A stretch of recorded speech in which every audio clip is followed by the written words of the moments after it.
इस वीडियो में हम कवर करने वाले हैं पूरी क्लास 10 की सिविक्स को completely exam point of view से और एनसीईआरटी पॉइंट ऑफ व्यू से। So without wasting any time start करते हैं हमारे इस वन शॉट वीडियो को। स्टार्ट करते हैं पहले चैप्टर के साथ जिसका नाम है पावर शेयरिंग, जिसका सिंपल मतलब होता है पावर को शेयर करना। इसको समझेंगे हम दो कहानियों के थ्रू, दैट इज बेल्जियम की कहानी और श्रीलंका की कहानी। और इन दोनों कहानियों से हमें ये समझ में आएगा कि पावर शेयरिंग क्यों ज़रूरी है और पावर शेयरिंग क्यों ज़रूरी नहीं है। स्टार्ट करते हैं सबसे पहले बेल्जियम की कहानी से।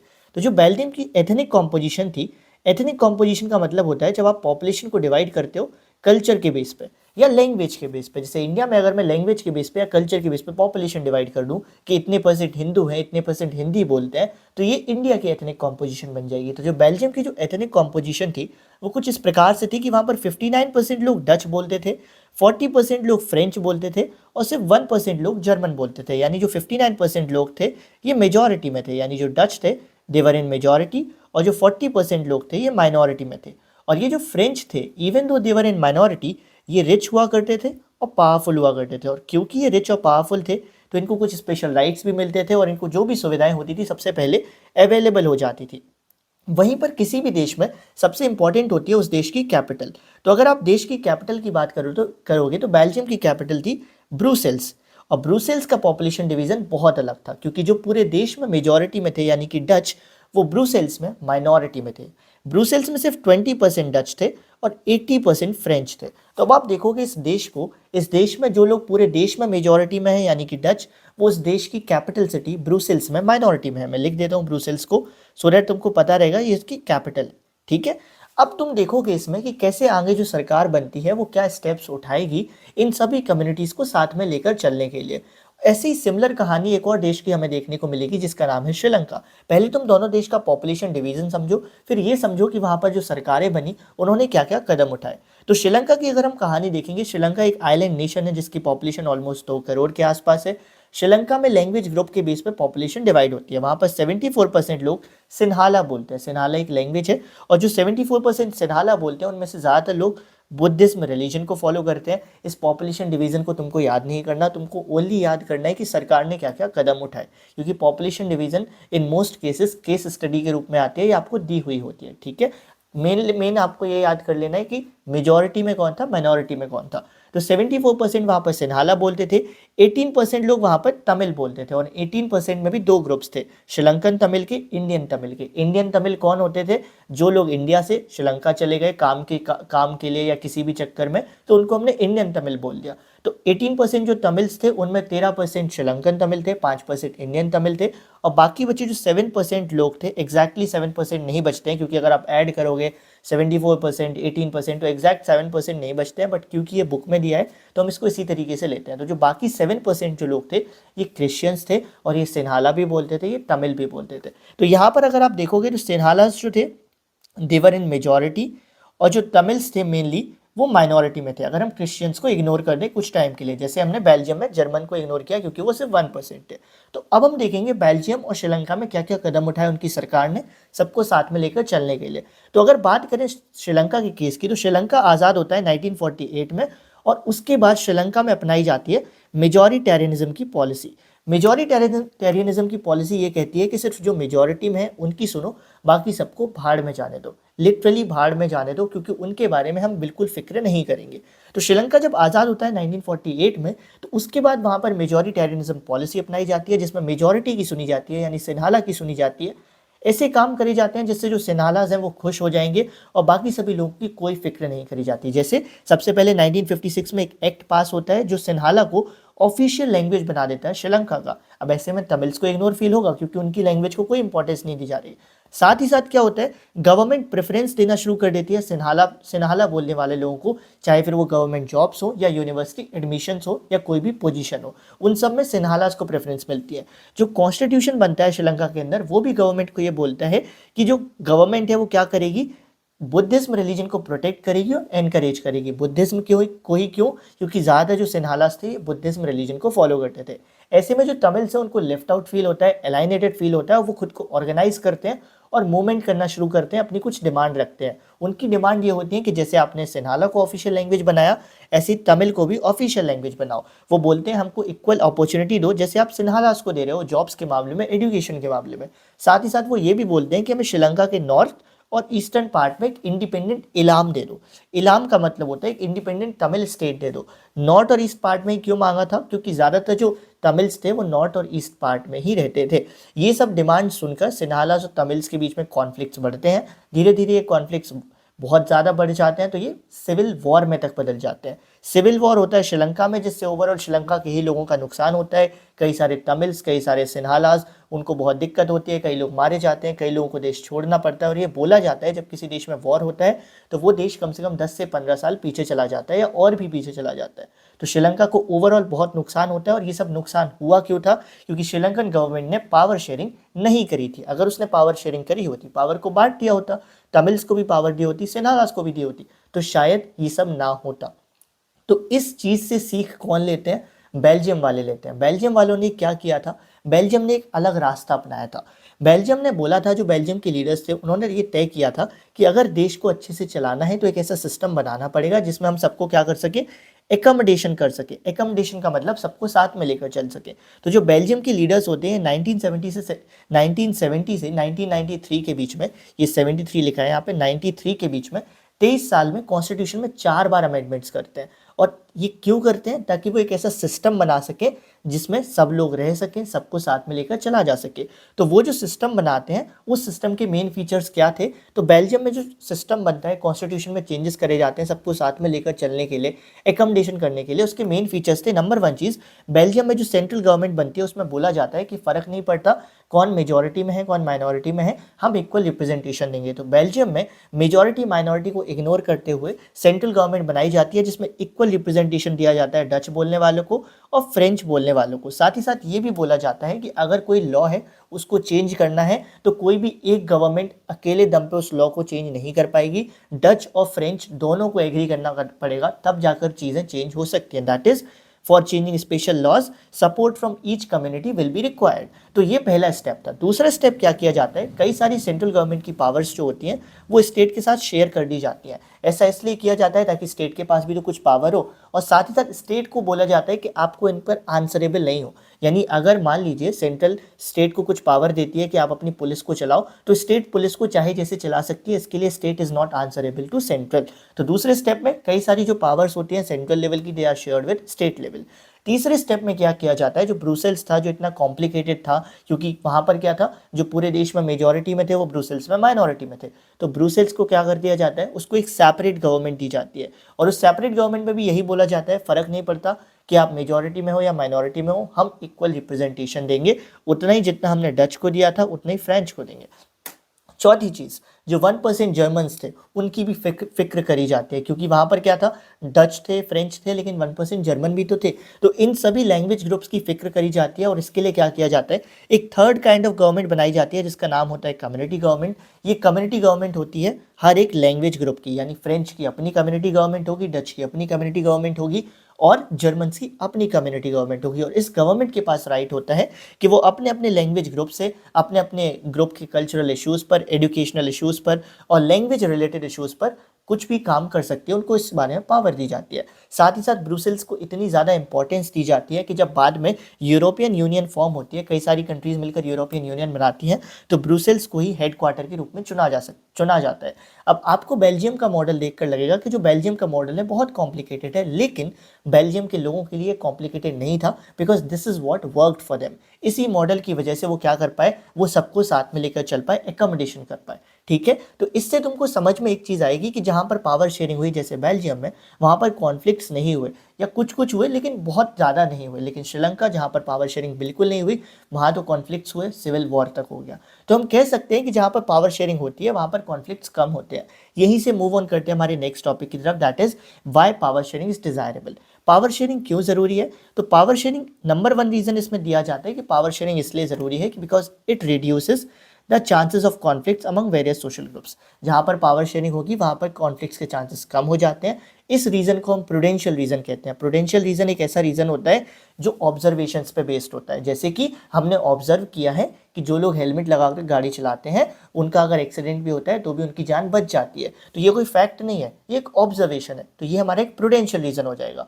तो ये जो रीज़न है कि जहाँ पर पावर शेयरिंग होती है वहाँ पर कॉन्फ्लिक्ट्स के चांसेस कम होते हैं, ये भी एक पोटेंशियल रीज़न है। क्यों? क्योंकि ये कोई फैक्ट नहीं है, ये ऑब्जर्वेशन पर बेस्ड है। हमने ऑब्जर्व किया कि बेल्जियम में थी तो बेल्जियम में कॉन्फ्लिक्ट्स नहीं हुए, श्रीलंका में नहीं थी तो श्रीलंका में कॉन्फ्लिक्ट्स हुए। एक तो ये रीज़न हो जाता है that power sharing reduces the chances of conflicts among various social groups. दूसरा रीज़न ये है पावर शेयरिंग इसलिए ज़रूरी है क्योंकि power sharing is the very spirit of democracy.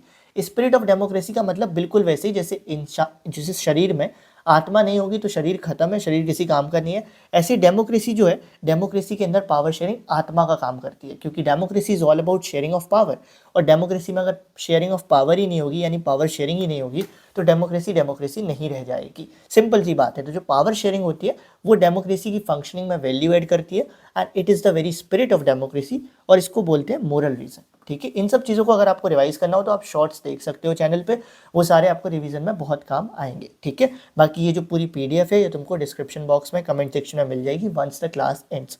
Move on करते हैं नेक्स्ट टॉपिक पे, that is forms of power sharing. अलग अलग कंट्रीज में अलग अलग तरीके से पावर को शेयर किया जाता है। छोटे से छोटे तरीके पर पावर शेयर होती है, जैसे स्कूल में होती है, मॉनिटर को के पास पावर होती है, मॉनिटर के ऊपर क्लास टीचर के ऊपर वाइस प्रिंसिपल के ऊपर प्रिंसिपल। तो इन सब में पावर डिवाइडेड होती है, थोड़ी थोड़ी पावर। ठीक है, ऐसी छोटे से छोटे अरेंजमेंट हो या बड़े से बड़ा अरेंजमेंट हो, पावर शेयरिंग हर जगह पर देखी जाती है। ऐसा इसलिए होता है क्योंकि माना जाता है कि people is the source of all the power, कि ये जितनी भी पावर है वो लोगों की वजह से ही तो है। अगर लोग नहीं होंगे तो पावर भी नहीं होगी। डेमोक्रेसी में पूरी पावर लोगों की होती है, लोग ही चुनते हैं, लोग ही डिसाइड करते हैं कौन नेता बनेगा, कौन सरकार बनाएगा, कौन नहीं बनाएगा। इसीलिए बहुत ज़रूरी है इसी पावर को लोगों के बीच में डिवाइड करना। तो इंडिया में कई तरीके से पावर को शेयर किया जाता है, बट जो मोस्ट कॉमन तरीके हैं उनको हम देख लेते हैं इस वीडियो में।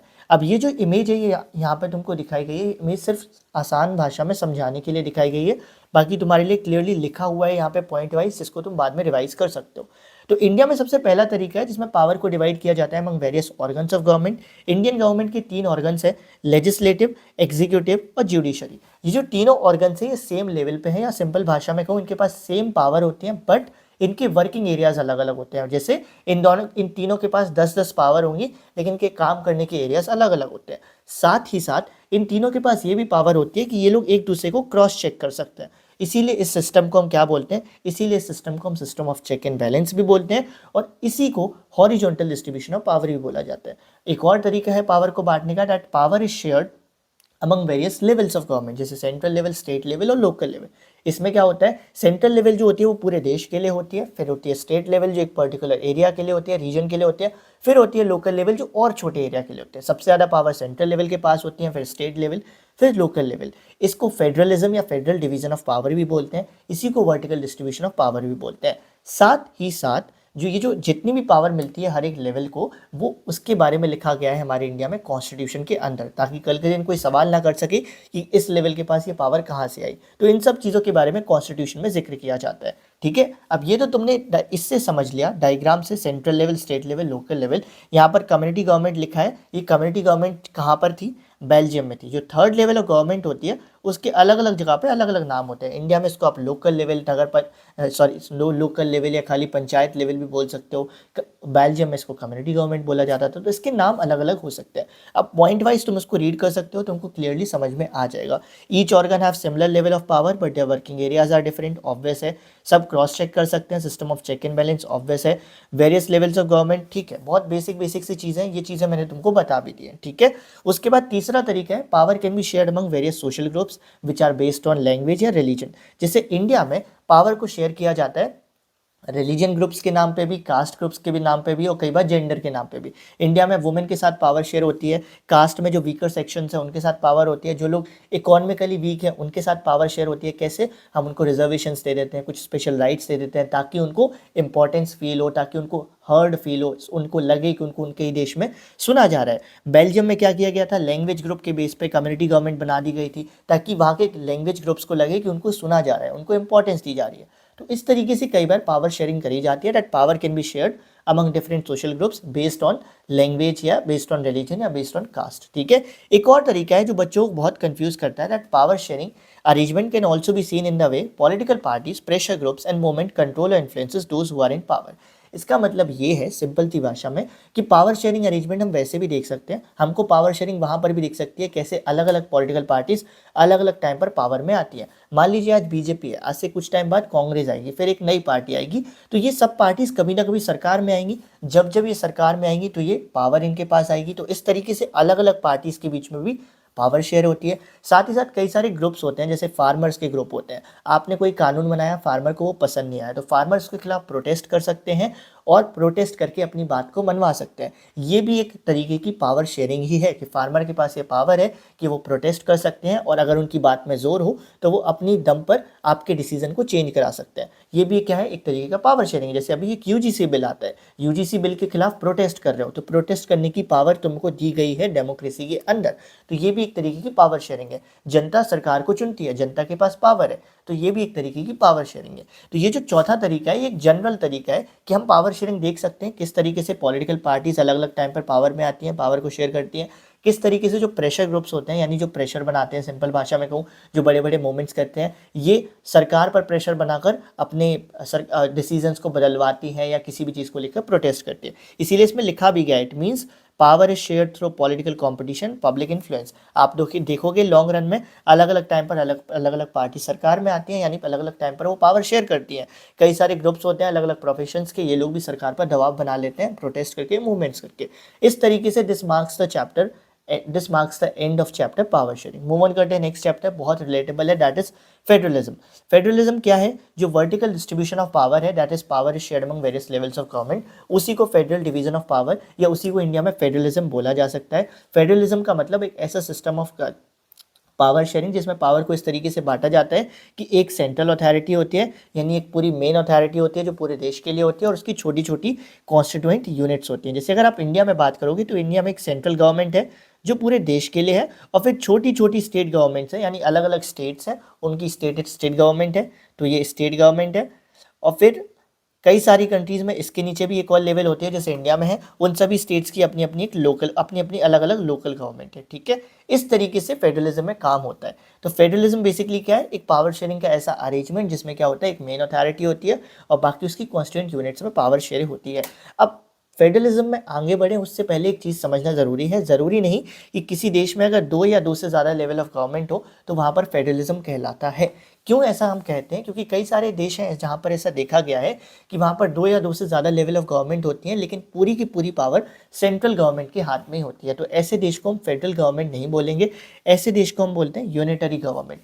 यूनिटरी फॉर्म ऑफ गवर्नमेंट क्या होती है, ऐसे देश जहाँ पर एक या एक से ज़्यादा लेवल ऑफ गवर्नमेंट हो, लेकिन पूरी की पूरी पावर किसके पास हो, सेंट्रल के पास हो। और फेडरल फॉर्म में क्या होता है, फेडरल फॉर्म में 2 या 2 से ज़्यादा लेवल ऑफ गवर्नमेंट भी होती हैं और हर लेवल ऑफ गवर्नमेंट के पास अपनी पावर होती है जिन पर वो इंडिपेंडेंटली बिना किसी को आंसर किए काम कर सकते हैं, ठीक है। मूव ऑन करते हैं next topic, that is features of federalism. मुझे लगता है ये तुमको समझ में आ गया होगा। अगर इसमें कोई डाउट है तो please let me know in the comment section. Yes, बाकी टेलीग्राम ग्रुप को भी ज्वाइन कर सकते हो, उसकी लिंक भी डिस्क्रिप्शन बॉक्स में और कमेंट सेक्शन में तुमको मिल जाएगी, ठीक है। मूव ऑन करते हैं next topic, that is features of federalism. उसके पहले थोड़ा सा पानी पी लेते हैं, ठीक है।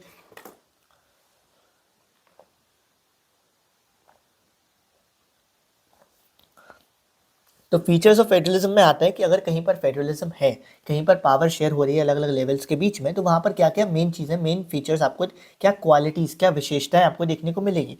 तो उसमें नंबर 1 आता है, जहाँ पर भी फेडरलिज्म होगा, जैसे इंडिया में एग्जांपल ले लेते हैं, जहाँ पर क्या इंडिया में खुद फेडरलिज्म है, वहाँ पर आपको 2 या 2 से ज़्यादा लेवल ऑफ गवर्नमेंट देखने को मिलेंगे। इंडिया में है, बिल्कुल है, ऑब्वियस है। दूसरी चीज़ जो पॉइंट बच्चों को कंफ्यूज करता है, इसमें एक वर्ड आता है ज्यूरिसडिक्शन। ज्यूरिसडिक्शन का मतलब होता है लीगल पावर, ठीक है। जैसे अगर मैं बोलूँ कि मेरा ज्यूरिसडिक्शन है इस टॉपिक पर, मेरा ज्यूरिसडिक्शन है पुलिस पर, तो मेरे पास लीगल पावर है पुलिस को चलाने की, इसका मतलब ये होता है। तो सेकेंड पॉइंट ये कहता है कि हर लेवल ऑफ गवर्नमेंट के पास अपना ज्यूरिसडिक्शन होता है, यानी अपनी अपनी लीगल पावर होती है अपने कुछ कुछ स्पेसिफिक टॉपिक्स पर। जैसे हर लेवल ऑफ गवर्नमेंट अपने अपने कुछ टॉपिक्स पर अपने हिसाब से काम कर सकती है, अपने हिसाब से चला सकती है, ठीक है। जैसे स्टेट गवर्नमेंट के पास पावर है अपनी पुलिस को चलाने की, तो ये स्टेट गवर्नमेंट का ज्यूरिसडिक्शन कहलाएगा, ठीक है। सेंट्रल गवर्नमेंट के पास पावर है बैंक्स को चलाने की या डिफेंस यानी आर्मी को चलाने की, तो ये सेंट्रल गवर्नमेंट का ज्यूरिसडिक्शन कहलाएगा, ठीक है। ज्यूरिसडिक्शन का मतलब वो एरिया जिसमें मैं अपनी पावर को एक्सरसाइज कर सकता हूँ, सिंपल। या ज्यूरिसडिक्शन का मतलब लीगल पावर। तीसरी चीज़, जो पावर दी जाती है हर एक लेवल ऑफ गवर्नमेंट को, ये कॉन्स्टिट्यूशनली गारंटीड होती है। कॉन्स्टिट्यूशनली गारंटीड कैसे होती हैं, क्योंकि इनका जिक्र कॉन्स्टिट्यूशन में किया जाता है, ये मैं आगे बताऊंगा अभी। हमारे कॉन्स्टिट्यूशन में लिस्ट बनाई गई है जो ये बताती हैं कि कौन से लेवल ऑफ गवर्नमेंट के पास कितनी पावर दी गई है। तो जितनी भी पावर दी जाती है हर एक लेवल ऑफ गवर्नमेंट को, या जो भी ज्यूरिसडिक्शन होता है हर एक लेवल ऑफ गवर्नमेंट का, वो कॉन्स्टिट्यूशनली गारंटीड है। क्यों? क्योंकि it is mentioned in the constitution. चौथी चीज़, जो फंडामेंटल प्रोविजंस है कॉन्स्टिट्यूशन के, उनको कोई भी अकेले एक लेवल ऑफ गवर्नमेंट चेंज नहीं कर सकती। फंडामेंटल प्रोविजन यानी जो बेसिक चीज़ें हैं, जो फाउंडेशन स्टोन है हमारे कॉन्स्टिट्यूशन के, जैसे कि सेक्युलरिज्म। तो सेक्युलरिज्म पे छोटा सा भी चेंज अगर आपको करना है तो आप अकेले दम पर नहीं कर सकते। आपको जितने भी लेवल ऑफ गवर्नमेंट है, यानी जो बोथ लेवल ऑफ गवर्नमेंट जैसे सेंट्रल स्टेट, उनका कंसेंट चाहिए पड़ेगा। कंसेंट भी कैसा, सहमति भी कैसी, 2/3 मेजॉरिटी। इस पर हम डिटेल में नहीं जाएंगे, बस इतना आप समझ लो।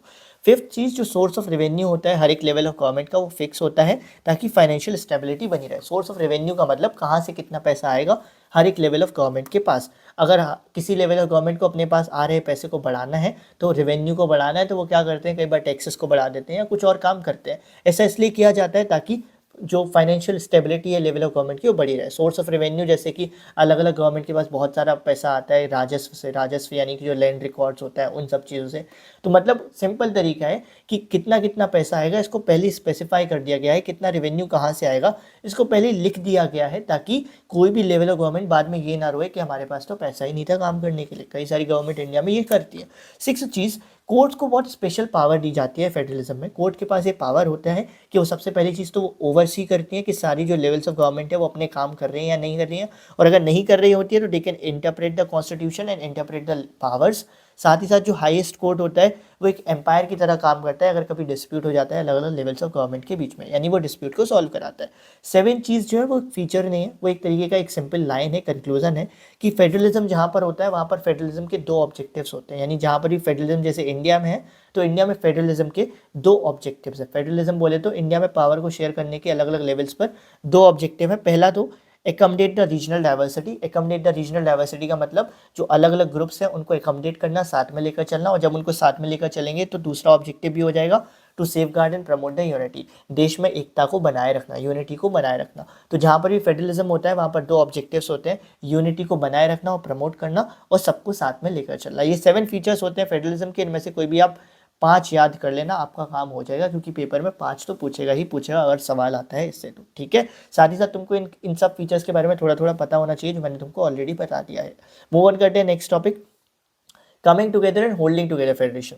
अब आप देखोगे कई सारे देश होते हैं जहाँ पर फेडरलिज्म होता है, बट वहाँ पर पावर शेयरिंग अलग अलग तरीके की होती है। ज़रूरी नहीं जितनी पावर इंडिया में स्टेट गवर्नमेंट को मिली है उतनी यूएसए में भी मिली हो। क्यों? क्योंकि ये डिपेंड करता है कि वो देश में सरकारें कैसे बनी है। मेनली दो तरीके से फेडरेशन बनती है, एक होता है कमिंग टुगेदर, एक होता है होल्डिंग टुगेदर। कमिंग टुगेदर का मतलब साथ में आना, होल्डिंग टुगेदर का मतलब बांध कर रखना, होल्ड करके रखना। ठीक है, जैसे बोलते हैं ना फोन होल्ड पे रखो, यानी कि फोन लाइन पे रखो, होल्ड करके रखो। और कमिंग टुगेदर में क्या बोलते हैं, साथ में आओ, मिलते हैं। तो कमिंग टुगेदर होल्डिंग टुगेदर में क्या होता है, कमिंग टुगेदर फेडरेशन वहाँ पर बनती है जहाँ पर कई सारी छोटी छोटी स्टेट्स, जैसे मान लो ये छोटी छोटी स्टेट्स थी ABCD, ये मिलकर एक बड़ी स्टेट बनाती हैं जिसका नाम ई हो जाता है। तो अब जब ये बड़ी स्टेट बनाएंगी या बड़ी कंट्री बनाएंगी तो इस बड़ी कंट्री की ज़्यादा सिक्योरिटी होगी, बड़ी आइडेंटिटी होगी। इसी को हम बोलते हैं coming together federation. Coming together federation में क्या होता है, कई सारी स्मॉल स्टेट साथ में आती है और एक बिगर यूनिट बनाती है, जिससे उनकी सिक्योरिटी बढ़ जाती है, आइडेंटिटी बड़ी हो जाती है। यूएसए इसका एग्जाम्पल है, इसीलिए इसको क्या बोलते हैं, United states of America. Coming together federation में क्या होता है, स्टेट गवर्नमेंट बहुत पावरफुल होती है। उसका कारण क्योंकि स्टेट गवर्नमेंट की वजह से देश बना है। ठीक है, इंडिया में स्टेट गवर्नमेंट की वजह से देश नहीं बना, लेकिन यूएसए में स्टेट, जब सारी स्टेट साथ में है तब जाकर तो उनका देश बना है। इसीलिए हर स्टेट बहुत पावरफुल होती है, बिल्कुल एक कंट्री की तरह पावरफुल ही होती है हर एक स्टेट। होल्डिंग टुगेदर फेडरेशन में क्या होता है, होल्ड करके रखा जाता है। वहाँ पर एक मेन अथॉरिटी होती है, जैसे मान लीजिए ए, तो वो क्या करेगी, अपनी छोटी छोटी स्टेट्स को, छोटी छोटी कॉन्स्टिट्यूएंट यूनिट्स को, जिनसे वो जो उसके पार्ट है उनको होल्ड करके रखेगी। जैसे इंडिया में एक मेन अथॉरिटी है ए, सेंट्रल गवर्नमेंट, तो अपनी छोटी छोटी स्टेट गवर्नमेंट को, जो छोटे छोटे स्टेट्स के लिए हैं, उनको होल्ड करके रखती है। ठीक है, इस तरीके से ये होती है हमारी होल्डिंग टुगेदर फेडरेशन। और होल्डिंग टुगेदर फेडरेशन में क्या होता है, one bigger unit holds the smaller unit. और स्टेट गवर्नमेंट उतनी पावरफुल नहीं होती जितनी कमिंग टुगेदर में होती है। क्यों? क्योंकि कमिंग टुगेदर में स्टेट्स की वजह से देश बना है, होल्डिंग टुगेदर में ऐसा कोई सिस्टम नहीं है। ठीक है, इसका एग्जाम्पल है इंडिया, स्पेन, बेल्जियम, ये सब होल्डिंग टुगेदर है। उसके बाद what makes India federal country, India federal country क्यों है, या इंडिया को हम फेडरलिज्म वाली कंट्री क्यों बोलते हैं। तो सिर्फ ये बोल देने से कि इंडिया में 2 या 2 से ज़्यादा लेवल है, इन सब चीज़ें करने से इंडिया एक फेडरल कंट्री नहीं बन जाती। इंडिया फेडरल कंट्री इसलिए है क्योंकि इंडिया में किस लेवल ऑफ गवर्नमेंट को कितनी पावर मिलेंगी इसका जिक्र साफ साफ कॉन्स्टिट्यूशन में किया गया है। तो इंडिया के कॉन्स्टिट्यूशन में 3 लिस्ट बनाई गई हैं जो ये बताती हैं कि यूनियन और स्टेट गवर्नमेंट को किस तरीके से इनके बीच पावर शेयर करी जाएगी। वो तीनों लिस्ट कौन सी हैं, यूनियन लिस्ट, कॉन्करेंट लिस्ट और स्टेट लिस्ट। स्टेट लिस्ट में वो सभी टॉपिक्स आते हैं जिन पे स्टेट गवर्नमेंट लॉज बना सकती है, जैसे कि police, trade, agriculture, irrigation. Union list में वो सभी टॉपिक्स आते हैं जिनमें सेंट्रल गवर्नमेंट लॉ बना सकती है, जैसे कि defence, banking, currency, foreign affairs. और कॉन्करेंट लिस्ट में कॉमन इंटरेस्ट के टॉपिक्स आते हैं जिन पर सेंट्रल गवर्नमेंट भी लॉ बना सकती है, स्टेट गवर्नमेंट भी लॉ बना सकती है, जैसे education, forest, trade, marriage, adoption, succession. मान लीजिए कोई कॉन्करेंट लिस्ट का टॉपिक है मैरिज, उस पर स्टेट गवर्नमेंट भी लॉ बनाती है, सेंट्रल भी लॉ बनाती है, तो किसकी लॉ प्रिवेल करेगी, किसकी लॉ को ज़्यादा इंपॉर्टेंस दी जाएगी, मानी जाएगी, that would be central government, क्योंकि वो हायर लेवल ऑफ गवर्नमेंट है। ठीक है। और साथ ही साथ जितने भी टॉपिक्स हैं वो जो तब आए जब देश आज़ाद हो गया, या तब आए जब कॉन्स्टिट्यूशन बन चुका था, तो उसके लिए कौन लॉज बनाएगा, जैसे एआई है तो इन पर कौन लॉज बनाएगा, यूनियन गवर्नमेंट इनके लिए लॉज बनाएगी। बहुत सिंपल है। तो इंडिया फेडरल कंट्री क्यों है, India federal country is India is a federal country due to presence of 3 lists in our constitution which specifies the power of each level of government in our country। 3 list कौन सी है, union list, state list and concurrent list. ठीक है। इसके topics आप ये याद रखना, very important, MCQ में पूछ लेता है कई बार कि बताओ भैया ये यूनियन लिस्ट का टॉपिक है या कॉन्करेंट का है या स्टेट का है। ठीक है। मूव ऑन करते हैं नेक्स्ट टॉपिक पे। इसमें आप देखोगे इंडिया में होल्डिंग टुगेदर फेडरेशन है, लेकिन इंडिया में हर एक स्टेट को इक्वल पावर नहीं मिलती। कुछ स्टेट के पास कुछ स्पेशल पावर्स हैं, कुछ के पास नॉर्मल पावर है, और कुछ स्टेट तो इतनी छोटी हैं कि उनके पास स्टेट गवर्नमेंट तक नहीं है खुद की। ठीक है। उनको हम स्टेट भी नहीं बुलाते।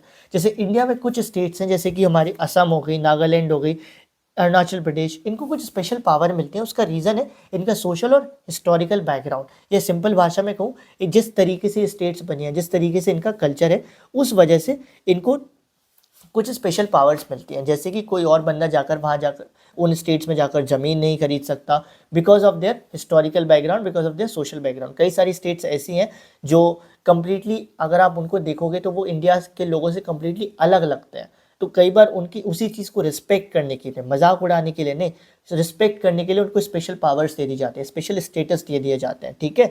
साथ ही साथ इंडिया में कई सारी यूनिट्स ऐसी हैं जो बहुत छोटी हैं, जिनको हम स्टेट्स भी नहीं बोलते, उनको हम यूनियन टेरिटरीज बोलते हैं। जैसे कि हो जाता है हमारा चंडीगढ़, दिल्ली, और ये इतनी छोटी हैं कि इनको चलाने की जिम्मेदारी किसी स्टेट गवर्नमेंट को नहीं दी जाती। सेंट्रल गवर्नमेंट की खुद के पास ही स्पेशल पावर होती है दिल्ली को चलाने की, चंडीगढ़ को चलाने की, ये जितनी यूनियन टेरिटरीज हैं उनको चलाने की। जैसे सेंट्रल गवर्नमेंट क्या करता है, जितनी भी यूनियन टेरिटरीज है वहाँ पर अपना एक लेफ्टिनेंट गवर्नर बनाकर रखता है। वो लेफ्टिनेंट गवर्नर, जैसे कि स्टेट में राज्यपाल होता है, सिंपल गवर्नर होता है, यूनियन टेरिटरीज में जो सेंट्रल गवर्नमेंट है उसने आज के टाइम पर लेफ्टिनेंट गवर्नर बना रखा है, और वो हेल्प करता है उस यूनियन टेरिटरी को चलाने में। ठीक है।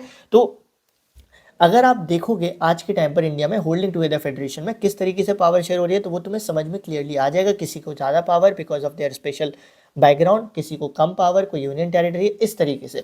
इस पूरे पावर शेयरिंग अरेंजमेंट में अगर तुम सोचोगे थोड़ा सा भी चेंज कर दो, तो ये बिल्कुल भी आसान नहीं है और तुम नहीं कर सकते। यानी कि एक छोटा सा चेंज भी, स्लाइट चेंज भी तुम नहीं कर सकते हो पावर शेयरिंग अरेंजमेंट में। और अगर तुम्हें ऐसा करना है तो इसके लिए तुमको दोनों हाउसेस की, यानी राज्यसभा और लोकसभा से 2/3 मेजॉरिटी चाहिए पड़ेगी, यानी 2/3 लोगों की मेजॉरिटी चाहिए पड़ेगी, सहमति चाहिए पड़ेगी, which is not at all an easy task. इस पूरे में ज्यूडिशरी का क्या रोल होता है, ज्यूडिशरी बेसिकली ओवरसी करता है कि जो कॉन्स्टिट्यूशन में जो बातें लिखी गई हैं उनका इम्प्लीमेंटेशन हो रहा है या नहीं हो रहा है, अलग अलग लेवल ऑफ गवर्नमेंट अपनी पावर सही से एक्सरसाइज कर रही है या नहीं कर रही है। और साथ ही साथ एक तरीके से एम्पायर का काम करता है अगर कभी डिस्प्यूट हो जाते हैं अलग अलग लेवल ऑफ गवर्नमेंट के बीच में। ठीक है। उसके बाद हाउ इज फेडरलिज्म प्रैक्टिस्ड, तो फेडरलिज्म को प्रैक्टिस करने के लिए खाली ये लिख देना कि 2 या 2 से ज़्यादा लेवल ऑफ गवर्नमेंट हो, ये होना चाहिए, वो होना चाहिए, इससे बात नहीं बनती। इंडिया में इंडिपेंडेंस के बाद कुछ कुछ तरीके अपनाए गए थे ताकि फेडरलिज्म को आसानी से, फेडरलिज्म का सिंपल मतलब पावर शेयरिंग को अच्छे से प्रैक्टिस किया जा सके। फेडरलिज्म को सिंपल भाषा में बोलेंगे तो पावर शेयरिंग ही बोलेंगे, because it is a kind of power sharing. जैसे हमने पढ़ा था पावर शेयरिंग में, power is shared among various levels of government, तो वही तो है फेडरलिज्म। तो फेडरलिज्म को इंडिया में प्रैक्टिस करने के लिए आज़ादी के बाद कुछ कुछ कदम उठाए गए थे। वो कदम में मेन 3 कदम क्या थे, linguistic states, language policy, centre state relation. Linguistic states का मतलब, इंडिया में क्रिएशन ऑफ लिंग्विस्टिक स्टेट्स का मतलब स्टेट को इस हिसाब से बनाना कि जो लोग सेम लैंग्वेज बोलते हैं या सेम कल्चर शेयर करते हैं वो सेम स्टेट में आ जाए। इस हिसाब से नागालैंड, झारखंड, उत्तराखंड को बनाया गया था। पहले लोगों को लगा था ऐसा करने से देश डिसइंटीग्रेट हो जाएगा क्योंकि हम देश को बांट दे रहे हैं कि अलग लैंग्वेज हो तो अलग स्टेट चले जाओ, लेकिन बाद में रियलाइज़ हुआ कि इससे जो देश है वो और भी ज़्यादा यूनाइटेड हो गया है और एडमिनिस्ट्रेशन वर्क और आसान हो गया है, which is a good step. ठीक है। सेकंड इज इंडिया की लैंग्वेज पॉलिसी, जिसने हेल्प करी इंडिया में पावर शेयरिंग अच्छे से करने में या फेडरलिज्म को अच्छे से प्रैक्टिस करने में। इंडिया की लैंग्वेज पॉलिसी क्या कहती है कि इंडिया की कोई भी नेशनल लैंग्वेज नहीं है, हिंदी और इंग्लिश इंडिया में सिर्फ ऑफिशियल लैंग्वेज है, ऑफिशियल लैंग्वेज का स्टेटस दिया गया है। साथ ही साथ ये भी बोला गया है क्योंकि हमारे देश में बहुत लैंग्वेज बोली जाती हैं, तो इसके लिए हमारे देश में क्या किया गया है, कॉन्स्टिट्यूशन में एक लिस्ट बनाई गई है 22 लैंग्वेजेस की इंक्लूडिंग हिंदी। ठीक है, तो ये भी बोल सकते हैं कि हिंदी के अलावा 21 और लैंग्वेजेस की लिस्ट बनाई गई है हमारे कॉन्स्टिट्यूशन में, जिनको शेड्यूल्ड लैंग्वेजेस बोलते हैं। इनका काम क्या है, अगर कोई इंसान कोई पेपर देने जा रहा है, जैसे मान लो सेंट्रल गवर्नमेंट का CBSE का पेपर देने जा रहा है, या UPSC का पेपर देने जा रहा है, या RBI का पेपर देने जा रहा है, तो वह इन 22 लैंग्वेजेस में से किसी भी लैंग्वेज में पेपर दे सकता है। यानी उसके पास चॉइस होगी कि वो अपने मनपसंद की लैंग्वेज में पेपर दे सकता है। ये 22 लैंग्वेजेस कौन सी हैं, ये वही लैंग्वेज है जो हमारे इंडिया में मेनली बोली जाती है। साथ ही साथ हर स्टेट को बोला गया है कि वो अपनी खुद की ऑफिशियल लैंग्वेज रख सकते हैं जिसमें वो अपना डेली गवर्नमेंट वर्क कर सकते हैं। जैसे इंडिया में, नॉट इंडिया में, यूपी में डेली गवर्नमेंट वर्क हिंदी में होता है। बहुत सिंपल। केरला में अगर आप जाओगे तो डेली गवर्नमेंट वर्क मलयालम में आपको मिलेगा क्योंकि वहाँ की अपनी वो ऑफिशियल लैंग्वेज है। तो इस तरीके से ये जो फ्लेक्सिबिलिटी दिखाई गई है इंडिया में लैंग्वेज पॉलिसी को लेकर, इससे क्या हो पाया, हम श्रीलंका जैसी सिचुएशन होने से खुद को बचा पाए। श्रीलंका में क्या हुआ था, लैंग्वेज के चक्कर में सिविल वॉर हो गया था। अगर आप ये वीडियो पूरी देखते आ रहे हो तो तुमको पता होगा वहाँ पर क्या हुआ था, पावर शेयरिंग नहीं करी थी अलग अलग लैंग्वेज ग्रुप के बीच में, तो सिविल वॉर हुआ था। तो इंडिया में ऐसी सिचुएशन से बचने के लिए हमने क्या किया, पावर शेयरिंग करी अलग अलग लैंग्वेज ग्रुप्स के बीच में। बहुत सिंपल है, आई होप सो तुमको ये चीज़ समझ में भी आ गई होगी। पहले मेनली एक चीज़ मैं बता देता हूँ, पहले जब देश आज़ाद हुआ था तो उस टाइम पर डिसाइड किया गया था कि 1965 में इंग्लिश को यूज़ करना बंद कर देंगे। लेकिन जब 1965 आया तो कई सारे जो ग्रुप्स थे उन्होंने प्रोटेस्ट किया कि अगर आप इंग्लिश को यूज़ करना बंद कर दोगे तो सिर्फ हिंदी रह जाएगी, और हिंदी सिर्फ 40% लोग बोलते हैं, तो 60% लोग क्या करेंगे। तो ऐसे केस में इंग्लिश के यूज़ को कंटिन्यू किया गया और इंग्लिश और हिंदी दोनों को ऑफिशियल लैंग्वेज का दर्जा दिया गया। तीसरा होता है centre state relation. Centre state relation यानी कि सेंट्रल लेवल और स्टेट लेवल के बीच के रिलेशंस। अब इनके बीच के रिलेशंस कैसे हैं, यही एक्चुअल में डिसाइड करते हैं कि पावर शेयरिंग कैसी होगी, फेडरलिज्म कैसा होगा। पहले ये रिलेशंस अच्छे नहीं थे क्योंकि सेंट्रल गवर्नमेंट क्या करता था, अपनी पावर को मिसयूज़ करता था स्टेट के ऊपर। कई बार क्या होता था, जब सेम पार्टी की सरकार होती थी सेंट्रल पे स्टेट पे, तो सेंट्रल ही सारे फैसले लेता था, स्टेट गवर्नमेंट किसी काम की नहीं होती थी। और कई बार ऐसा होता था जब अलग अलग पार्टीज़ की सरकार होती थी, जैसे मान लो सेंट्रल पे A पार्टी है, स्टेट पे B पार्टी है, तो सेंट्रल वाले स्टेट को काम ही नहीं करने देते थे, अपनी पावर्स का मिसयूज़ करते थे। तो ये सब चीज़ों की वजह से सेंटर और स्टेट के रिलेशंस बहुत ख़राब थे और इनके आपसी कॉन्फ्लिक्ट के चक्कर में देश का भला नहीं हो पाता था क्योंकि यही आपसी में उलझे रहते थे। लेकिन ये सब चीज़ें सुधरती हैं 1990s में, क्योंकि 1990s से शुरू होती है कोलिशन गवर्नमेंट की एरा। कोलिशन गवर्नमेंट की एरा क्या होते हैं, कोलिशन गवर्नमेंट मतलब गठबंधन की सरकार। कोलिशन गवर्नमेंट मतलब जब एक पॉलिटिकल पार्टी, मान लीजिए आप इलेक्शन लड़ रहे हो, आपको 50 सीट चाहिए, ठीक है, आप इलेक्शन लड़ते हो, आपको 40 सीट्स आती हैं, अब आप हार गए इलेक्शन इसका मतलब।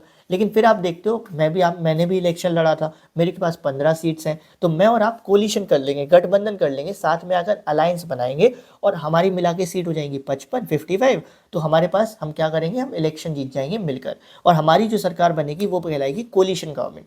तो कोलिशन गवर्नमेंट की एरा शुरुआत होती है 1990 से। 1990s में जो सरकारें बन रही थी वो कोलिशन गवर्नमेंट की थी। कोलिशन गवर्नमेंट का मतलब अलग अलग पार्टी साथ में मिलकर सरकार बना रही थी। नेशनल पार्टीज किनके साथ मिल रही थी, नेशनल पार्टीज मेनली मिल रही थी स्टेट पार्टी के साथ। जैसे मान लो मेरी पास एक नेशनल पार्टी है, मैंने इलेक्शन लड़े, मुझे कुछ सीट्स की कमी पड़ रही है, तो मैं किसी स्टेट पार्टी के पास जाऊंगा, उससे बोलूँगा आओ साथ में आके सरकार बनाते हैं।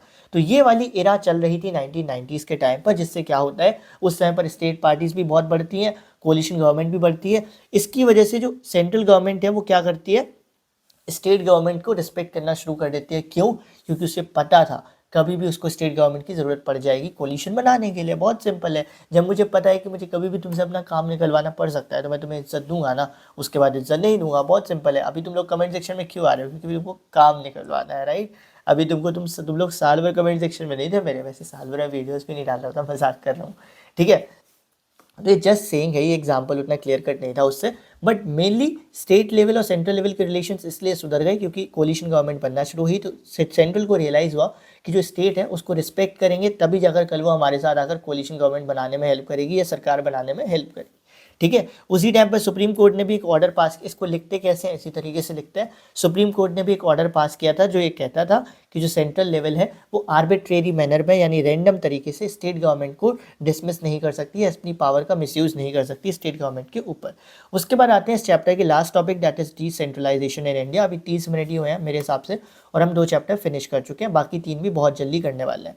ठीक है, डिसेंट्रलाइजेशन इन इंडिया क्या होता है, जब सेंट्रल और स्टेट की कुछ पावर्स को उठाकर आप तीसरे फॉर्म ऑफ गवर्नमेंट को दे देते हो, जिसको हम लोकल लेवल ऑफ गवर्नमेंट बोलते हैं, इसको बोलते हैं डिसेंट्रलाइजेशन करना। ठीक है, तो डिसेंट्रलाइजेशन मतलब जब कुछ पावर सेंटर और स्टेट लेवल की उठाकर एक थर्ड लेवल को दे दी जाती है, जिसको लोकल लेवल गवर्नमेंट बोलते हैं, या अलग अलग स्टेट अलग अलग जगह पे अलग अलग नाम भी होता है, उसको डिसेंट्रलाइजेशन बोलते हैं। When some power is taken away from central and state and given to local. इसके पीछे बेसिक आइडिया क्या है, बेसिक आइडिया ये है that problems at the local level can be best settle by the local people. तुम्हारे area में अगर नल खराब है तो तुम्हारे एरिया का प्लम्बर अच्छे से सुधार लेगा, कोई और प्लम्बर को बुलाओगे दूसरे एरिया को, उसको पता ही नहीं होगा कि नल कनेक्शन कैसे है, बहुत सिंपल है ना। तो ऐसे ही तुम्हारे एरिया में अगर कोई प्रॉब्लम है तो वो तुम्हारे एरिया के लोकल लोग अच्छे से सेटल करेंगे, ना कि तुम चीफ मिनिस्टर के पास जाओगे अपने लोकल एरिया की प्रॉब्लम लेकर। इसी फिलॉसफी की वजह से डिसेंट्रलाइजेशन किया गया था, लोकल लेवल बनाई गई थी, that problems at the local level can be best settle by the local people. क्यों? क्योंकि लोकल पीपल को एग्जैक्ट आइडिया होता है अपनी लोकेलिटी के बारे में। अब प्रॉब्लम ये थी डिसेंट्रलाइजेशन में जो लोकल लेवल बनाई गई थी, पहले के टाइम पर जो लोकल लेवल थी उतनी एफिशिएंट नहीं थी। क्यों? क्योंकि उनकी पूरी जिम्मेदारी स्टेट को दे दी गई थी कि स्टेट ही इनके इलेक्शन कराएगा, स्टेट ही इनको पावर देगा, रेवेन्यू देगा। और स्टेट ऐसा कुछ नहीं करता था, जब मन करता था इलेक्शन करा देता था, जब मन नहीं करता था तो नहीं कराता था, फ्री एंड फेयर भी इलेक्शन नहीं होते थे। लेकिन ये सब चीज़ें बदलती है 1992 में, जब कॉन्स्टिट्यूशन में अमेंडमेंट किया जाता है to make local level of government more efficient and powerful. इसमें क्या होता है, कुछ स्टेप्स लिए जाते हैं। जैसे नंबर 1, कॉन्स्टिट्यूशनली कंपलसरी कर दिया गया कि इनके लिए रेगुलर इलेक्शंस कराने पड़ेंगे, regular free and fair elections कराने पड़ेंगे। दूसरी चीज़, 1/3 सीट्स वुमेन के लिए रिजर्व कर दी जाती हैं लोकल लेवल पर। तीसरी चीज़, जो एससीज हैं, जो एसटीज़ हैं, या जो और भी बैकवर्ड ग्रुप्स हैं, उनके लिए सीट्स रिजर्व करी जाती हैं इलेक्टेड बॉडीज़ में, यानी लोकल लेवल पर उनके लिए भी सीट्स रिजर्व करी जाती हैं, उनको रिजर्वेशंस दिया जाता है। चौथी चीज़, स्टेट इलेक्शन कमीशन बनाई जाती है, एक इंडिपेंडेंट अथॉरिटी बनाई जाती है स्टेट इलेक्शन कमीशन, जिसका मेनली काम यही था कि वो लोकल लेवल के इलेक्शंस कराएगी। यानी अब स्टेट लेवल को नहीं बोलेंगे कि आप इलेक्शन कराओ, स्टेट इलेक्शन कमीशन है वही इलेक्शन कराएगी। पांचवी चीज़, स्टेट को बोला जाता है कि आप अपनी कुछ पावर और रेवेन्यू लोकल लेवल के साथ शेयर करो, अदरवाइज इसके कंसिक्वेंसेज होंगे, अदरवाइज हम आपको किसी न किसी तरीके से निपटेंगे। ठीक है, तो इस तरीके से ये 4-5 कदम उठाए जाते हैं to make the local level of government look more efficient and more powerful. तो इससे लोकल लेवल ऑफ गवर्नमेंट बहुत पावरफुल हो भी जाती है। अब इंडिया में अगर आप एक बार स्ट्रक्चर देखोगे पूरा पावर शेयरिंग का, तो उसको आप कुछ चीज़ें देखने को मिलेगी। जस्ट अ मिनट, मैं मार्कर कलर चेंज करता हूँ। सबसे ऊपर सेंट्रल गवर्नमेंट, सिंपल है, फिर स्टेट गवर्नमेंट, फिर ये ज़िला परिषद क्या होता है, ये क्या होता है, ये चीज़ें हमें समझनी है। तो इंडिया में जो लोकल लेवल का स्ट्रक्चर है वो कुछ इस तरीके से है। इस वाली चीज़ को आप इग्नोर करो अभी थोड़ी देर को। विलेज से शुरू होता है, कई सारे विलेज बहुत छोटे होते हैं और कई सारे विलेज बहुत बड़े होते हैं। तो अगर कोई विलेज बहुत बड़ा है पॉपुलेशन वाइज तो वो अपने आप में एक पूरी ग्राम पंचायत बन जाता है। लेकिन अगर कोई छोटे छोटे विलेज होते हैं तो कई सारे विलेज मिलकर ग्राम पंचायत बनाते हैं। ग्राम पंचायत का जो हेड होता है वो सरपंच होता है या पंच होता है, जिसको हम प्रधान भी बोल देते हैं गाँव में, आपको पता होगा। ठीक है, वो कैसे चुना जाता है, इलेक्शन के थ्रू चुना जाता है। तो इनका जो हेड होता है उसको हम क्या बोलते हैं, उसको हम क्या बोलते हैं, मेनली सरपंच। अभी यहाँ पे हम प्रधान नहीं लिख सकते, ठीक है, सरपंच या पंच बोलते हैं।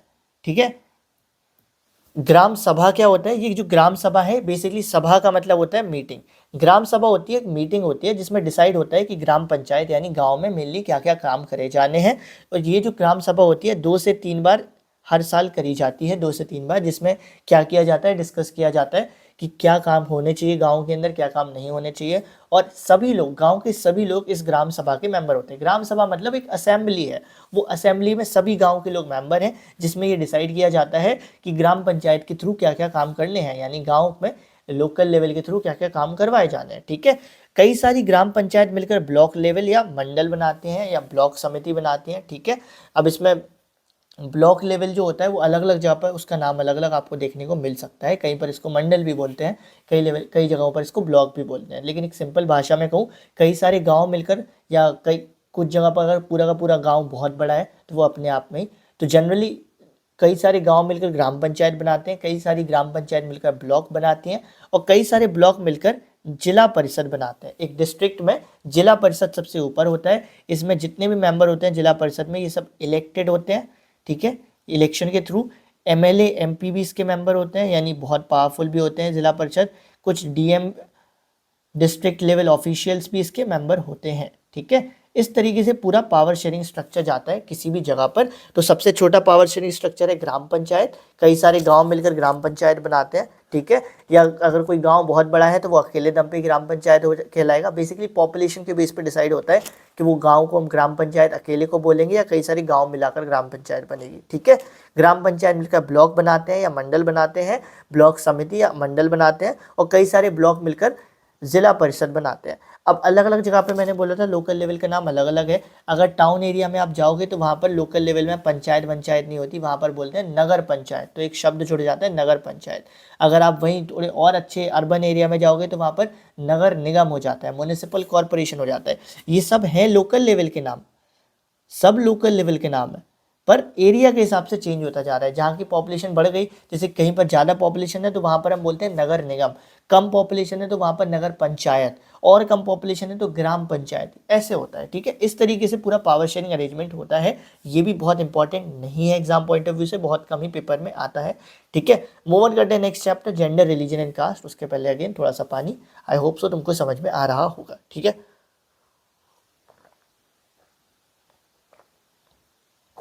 अभी बज रहे हैं कितने, 12:15, यस, सुबह के 12:15, सुबह मतलब रात के 12:15 हो चुके हैं, ठीक है।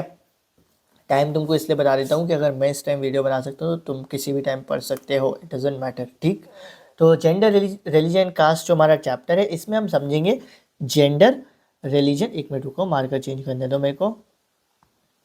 इसमें हम समझेंगे जेंडर रिलीजन और कास्ट का पॉलिटिक्स में क्या इन्वॉल्वमेंट है, और अपने आप में इनका पॉलिटिक्स में क्या इन्वॉल्वमेंट है, और जेंडर और रिलीजन और कास्ट पॉलिटिक्स से कैसे रिलेटेड है, ठीक है। यही चीज़ हम समझेंगे। सबसे पहले जेंडर को देखेंगे तो इसमें एक sexual division of labour word आता है। सेक्सुअल डिवीजन ऑफ लेबर, कई सारे लोग ये मानते हैं, पहले के टाइम पर बहुत माना जाता था कि घर के अंदर के सारे काम वुमेन को करने चाहिए, घर के बाहर के जितने भी अर्निंग के काम है ये मेन को करने चाहिए, ठीक है। और ये जो सिस्टम है इसी को सेक्सुअल डिवीजन ऑफ लेबर माना जाता है। ऐसे बिलीफ सिस्टम की वजह से, ऐसी मानसिकता की वजह से उसका रिजल्ट क्या हुआ है कि वुमेन भले ही आज इतनी ज़्यादा है नंबर्स में, almost half of the population women की है, लेकिन उनको उतनी इंपॉर्टेंस या इक्वल ट्रीटमेंट नहीं मिल पाता है। तो उस इक्वल ट्रीटमेंट के लिए, उस इंपॉर्टेंस के लिए, इक्वल अपॉर्चुनिटीज़ के लिए पुलिस निकल रही है, पुलिस को निकल जाने देते हैं, nothing to worry about, just a minute. ये भी ज़रूरी है भाई, एरिया से पुलिस निकलते रहने चाहिए निकल गई, ठीक है।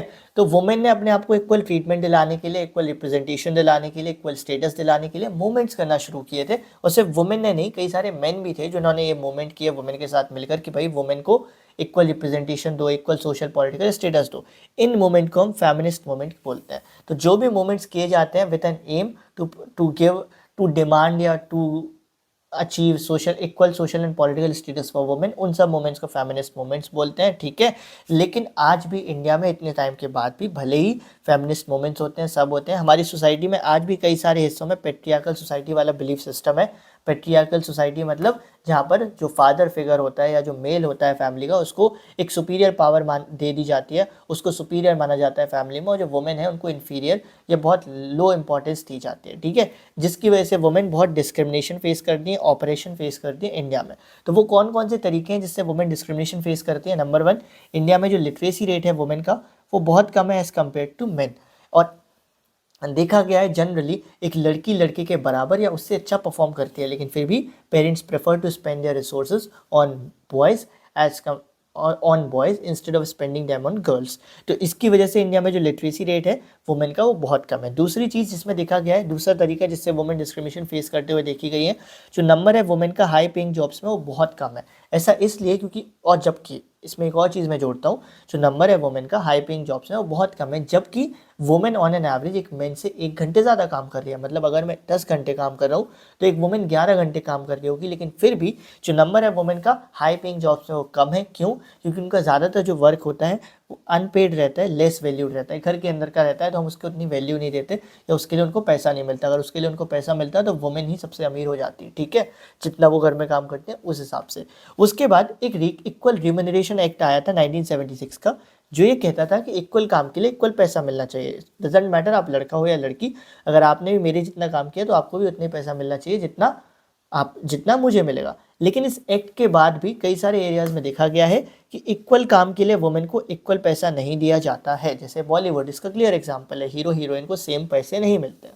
उसके बाद पेरेंट्स प्रेफर करते हैं, कई सारी स्टेट्स में तो बहुत गंदा सिस्टम है, पेरेंट्स प्रेफर करते हैं कि पेरेंट्स को लड़का ही चाहिए होता है तो वो चाइल्ड सेक्स डिटर्मिनेशन करवाते हैं, और अगर लड़का नहीं होता है, लड़की होती है तो एबॉर्शन तक करा देते हैं, जिसकी वजह से चाइल्ड सेक्स रेशियो गिरता जा रहा है। इसी वजह से आप हरियाणा जैसी स्टेट में देखोगे वहाँ पर लड़कियों की कमी हो रही है शादी कराने के लिए। रीज़न क्यों? क्योंकि हरियाणा में कई सारे, सॉरी फॉर फॉम्बलिंग, हरियाणा में कई सारे ऐसे एरियाज़ हैं जहाँ पर ये चीज़ बहुत होती है, ठीक है। वहाँ पर अगर लड़की पैदा होनी होती है तो वो डिटर्मिनेशन करा के, चाइल्ड सेक्स डिटर्मिनेशन करा के एबॉर्शन ही करा देते हैं। सबसे ख़राब तरीका है। और भी तरीके हैं जिसमें वुमेन डिस्क्रिमिनेशन फेस करती हैं, जैसे कि वुमेन को डेली हरासमेंट फेस करना होता है, एक्सप्लॉयटेशन, उनका एक्सप्लॉयटेशन होता है, उनके साथ वायलेंस किया जाता है, वो अपने घर में भी सेफ नहीं होती। ये सब तरीके बताते हैं कैसे वुमेन क्या करती हैं आज के टाइम पर डिस्क्रिमिनेशन फेस कर रही हैं, ठीक है। अब बहुत लंबे टाइम तक वुमेन की जो पॉलिटिकल इशूज़ है उनको इग्नोर किया गया था, जिसकी वजह से उनको रियलाइज़ हुआ कि जब तक वो खुद पावर को कंट्रोल नहीं करेंगी तब तक उनके इशूज़ को प्रॉपर अटेंशन नहीं मिलेगा, जिसकी वजह से उन्होंने डिसाइड किया कि अब वो खुद को पॉलिटिकली रिप्रेजेंट करेंगी। बट उसके बावजूद भी इंडिया में जो वुमेन का पॉलिटिकल रिप्रेजेंटेशन है वो बहुत कम है। एक तरीका क्या है पॉलिटिकल रिप्रेजेंटेशन बढ़ाने का, कि हम इसको लीगली बाइंड कर दें वुमेन को। कैसे? जैसे पंचायत लेवल पे किया गया, लोकल लेवल पे किया गया, वहाँ पर 1/3 रिजर्वेशंस दे दिए गए हैं वुमेन को। यानी अब कुछ भी हो जाए 1/3 सीट्स पे तो वुमेन ही लड़ेंगी। उसका रिजल्ट ये हुआ है कि इंडिया में 10 लाख से भी ज़्यादा वुमेन लोकल लेवल पे रजिस्टर्ड है, लोकल लेवल के इलेक्शंस पे रजिस्टर्ड है। दूसरी चीज़, यही सेम चीज़ असेंबली इलेक्शंस यानी जो स्टेट लेवल इलेक्शंस होते हैं, लोकसभा इलेक्शन यानी जो प्राइम मिनिस्टर के इलेक्शंस होते हैं, इन पर भी करने की कोशिश की गई थी, बट ये डिमांड लगातार इग्नोर करी गई है। लेकिन फाइनली 2023 में एक नारी शक्ति वंदन अधिनियम लाया गया था, जिसको पास किया जाता है, जिस बिल में क्या बोला गया कि 33% रिजर्वेशंस देंगे, यानी 1/3 रिजर्वेशंस हम वुमेन को देंगे लोकसभा में, स्टेट की लेजिस्लेटिव असेंबली में यानी स्टेट लेवल के इलेक्शंस में, और दिल्ली असेंबलीज में, ठीक है। ये जेंडर वर्ड पता नहीं यहाँ पे क्यों है, तो ये चीज़ हो गई है।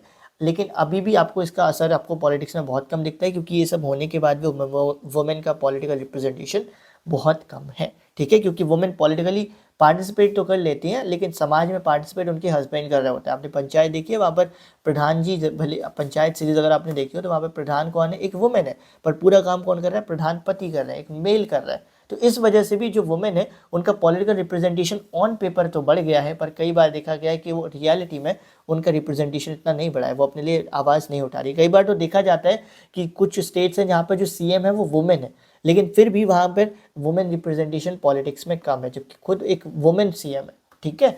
तो ये है वुमेन पॉलिटिकल रिप्रेजेंटेशन। इसमें तुम समझ गए वुमेन कैसे डिस्क्रिमिनेशन फेस करती हैं। दूसरी चीज़ तुम समझ गए कि वुमेन ने ऐसा क्यों नीड फील की कि उनको पॉलिटिक्स में आना चाहिए। बस ये हो गया।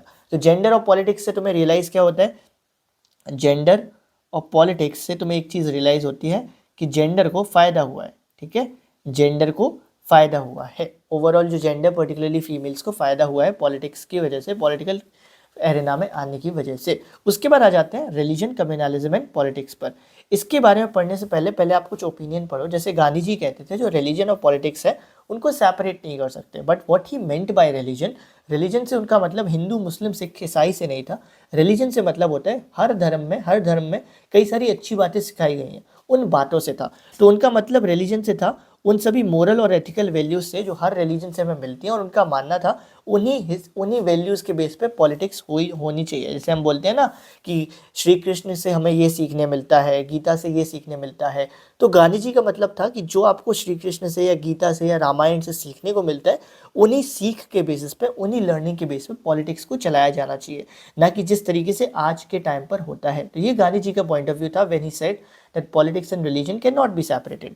ह्यूमन राइट्स ग्रुप्स हैं इंडिया में, नॉट जस्ट इंडिया में, पूरे वर्ल्ड में, उन्होंने एक चीज़ नोटिस करी है कि जब भी कम्युनल राइट्स होते हैं यानी धर्म के नाम पर दंगे होते हैं, तो उसका जो विक्टिम्स होते हैं यानी जो सबसे ज़्यादा सफ़र करते हैं वो रिलीजियस माइनॉरिटीज़ के लोग होते हैं, वो लोग होते हैं जिनका रिलीजन माइनॉरिटी में है। और ह्यूमन राइट्स ग्रुप्स ने बोला है कि गवर्नमेंट को स्टेप लेना चाहिए इन लोगों को प्रोटेक्ट करने के लिए।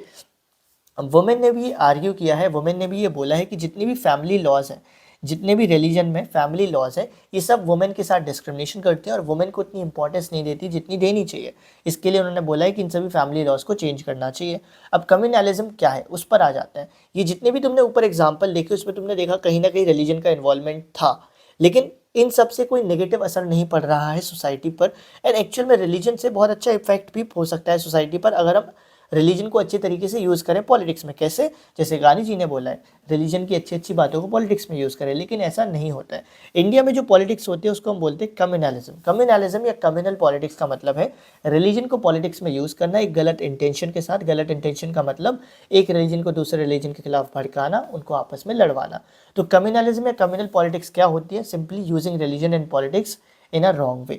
जो एक कम्युनल बंदा होता है जो धर्म की राजनीति बहुत ज़्यादा करता है या धर्म की राजनीति वाला माइंडसेट रखता है, उसके हिसाब से जो समाज है उसका बेसिस ही रिलीजन है। That religion is the only basis of समाज, सोसाइटी। उससे अगर आप बोलोगे कि समाज से ऊपर, समाज में रिलीजन से ऊपर उठकर देखो, तो वो नहीं देख पाएगा। तो कम्युनलिज्म में रिलीजन को मेन आधार मान लिया जाता है पूरे के पूरे समाज को जज करने का। और एक बंदा जिसका कम्युनल माइंडसेट होता है यानी एक ऐसा माइंडसेट होता है कि धर्म की राजनीति करनी है या ज़्यादा से ज़्यादा ऐसी राजनीति को फॉलो करना है, उसकी थिंकिंग प्रोसेस ऐसी होती है कि वो मानता है कि अगर आप सेम रिलीजन के हो तो आपके सेम ओपिनियंस होने चाहिए अलग अलग रिलीजन के लोगों। और कई बार तो वो ऐसी चीज़ें भी मानता है कि अगर दो लोग हैं और उनके अलग अलग ओपिनियंस हैं तो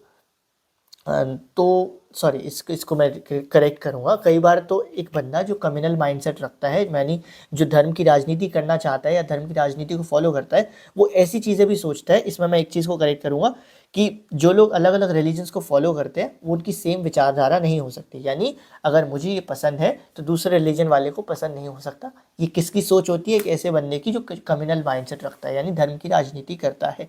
क्यों? क्योंकि अगर ऐसा हो जाएगा, मेरी जो ओपिनियंस है और दूसरे रिलीजन के ओपिनियंस है वो सेम हो जाएंगे, तो वो उन दोनों रिलीजन को लड़वा नहीं पाएगा, इसीलिए वो ऐसे ओपिनियन रखता है। कई बार तो वो लोग ऐसे ओपिनियन भी रखते हैं कि दो रिलीजन, तीन रिलीजन को, देश के अंदर जितने भी रिलीजन है उनको इक्वली ट्रीट नहीं किया जाना चाहिए। एक रिलीजन को सुपीरियर ट्रीट किया जाना चाहिए और बाकी सभी रिलीजन को इन्फीरियर या बहुत गलत तरीके से या बहुत ही लो फील करा के, लेस फील करा के ट्रीट किया जाना चाहिए। ये सब कौन सोचते हैं? वो लोग जिनका कम्युनल माइंडसेट होता है, वो लोग जिनके दिमाग में सिर्फ धर्म की राजनीति भरी होती है। बट रियलिटी में क्या है, अगर देखा जाए तो हर एक वॉइस को उतना ही अधिकार है सुना जाने का या इम्पोर्टेंस फील करने का अपने देश के अंदर जितना मुझे है या किसी और धर्म के लोगों को है। In reality every voice deserves to be heard no matter what their religion is.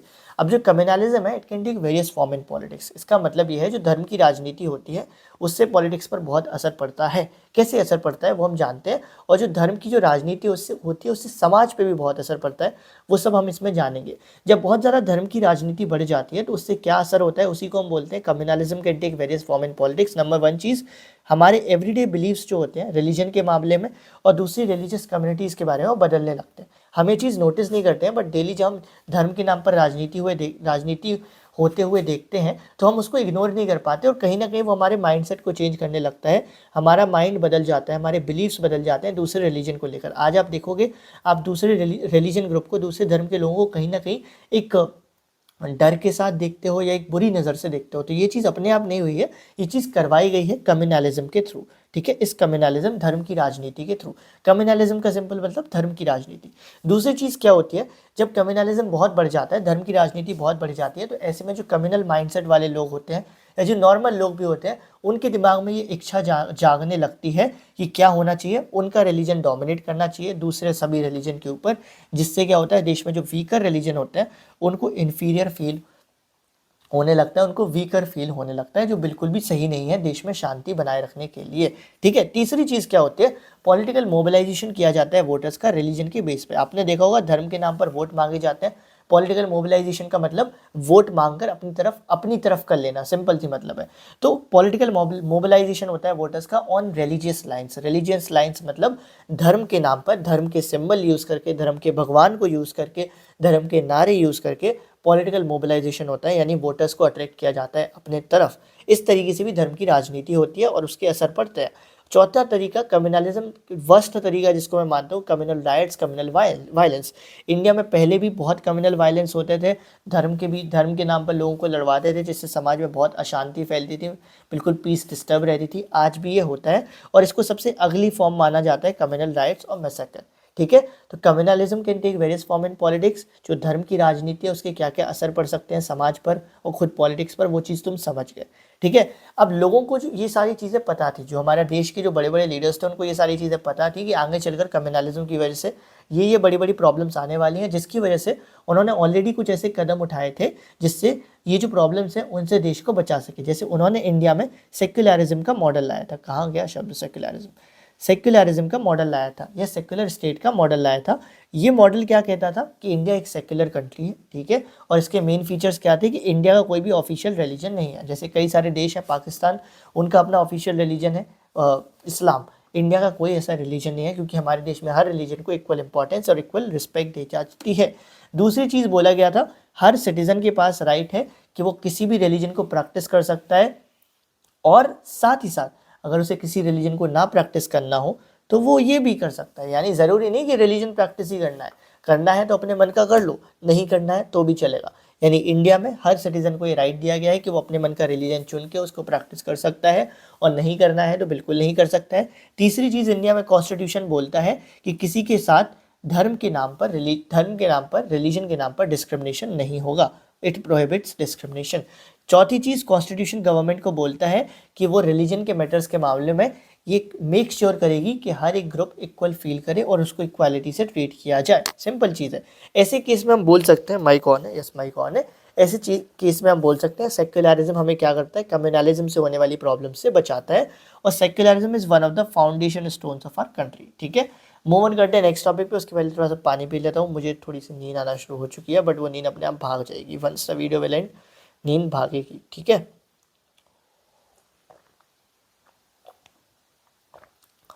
Next topic is caste and politics. तुमने देखा जेंडर इन पॉलिटिक्स, तो जेंडर को बहुत फायदा हुआ, वुमेन को पॉलिटिकल रिप्रेजेंटेशन मिला, उनको राइट्स मिले। फिर तुमने देखा जेंडर इन पॉलिटिक्स, तो जेंडर इन पॉलिटिक्स के बाद रिलीजन इन पॉलिटिक्स, तो रिलीजन के कहीं ना कहीं नेगेटिव इम्पैक्ट्स हैं पॉलिटिक्स पर। ठीक है, धर्म की राजनीति के नेगेटिव इम्पैक्ट्स हैं। अब देखेंगे caste and politics. Caste and politics के दोनों इम्पैक्ट हैं, पॉजिटिव भी हैं नेगेटिव भी हैं, उसको समझते हैं। इंडिया में कास्ट डिवीजन बहुत कॉमन है, कोई आज की बात नहीं है। कास्ट के बेस पे सोसाइटी डिवाइडेड है, कई सारे वर्ग तक डिवाइडेड है कि अच्छा तुम ये काम करते हो इसका मतलब तुम इस कास्ट के हो, वो काम करते हो तुम वो कास्ट के हो। ठीक है, और इंडिया में पहले के टाइम पर कास्ट के बेस पे बहुत बुरा ट्रीटमेंट भी किया जाता था कई सारी कास्ट के साथ, जैसे कि अनटचेबिलिटी, उनको उनके साथ छुआछूत वाली चीज़ें होती थी। अगर वो जो कुछ बैकवर्ड कास्ट के लोग होते थे, वो अगर इस क्लास को छू लेंगे तो मैं इस क्लास से पानी निकल गया, मैं इस क्लास को नहीं छूँगा। आपने सुना हुआ जो दलित्स होते थे उनको उस रोड पे तक ट्रेवल नहीं करने देते थे जिस रोड पे एक आम आदमी ट्रेवल करता था, उनको कुएं से पानी नहीं लेने देते थे। तो पहले के टाइम पर कास्ट डिवीज़न बहुत थे, आज भी है, और कास्ट इनइक्वालिटीज़ भी बहुत थी।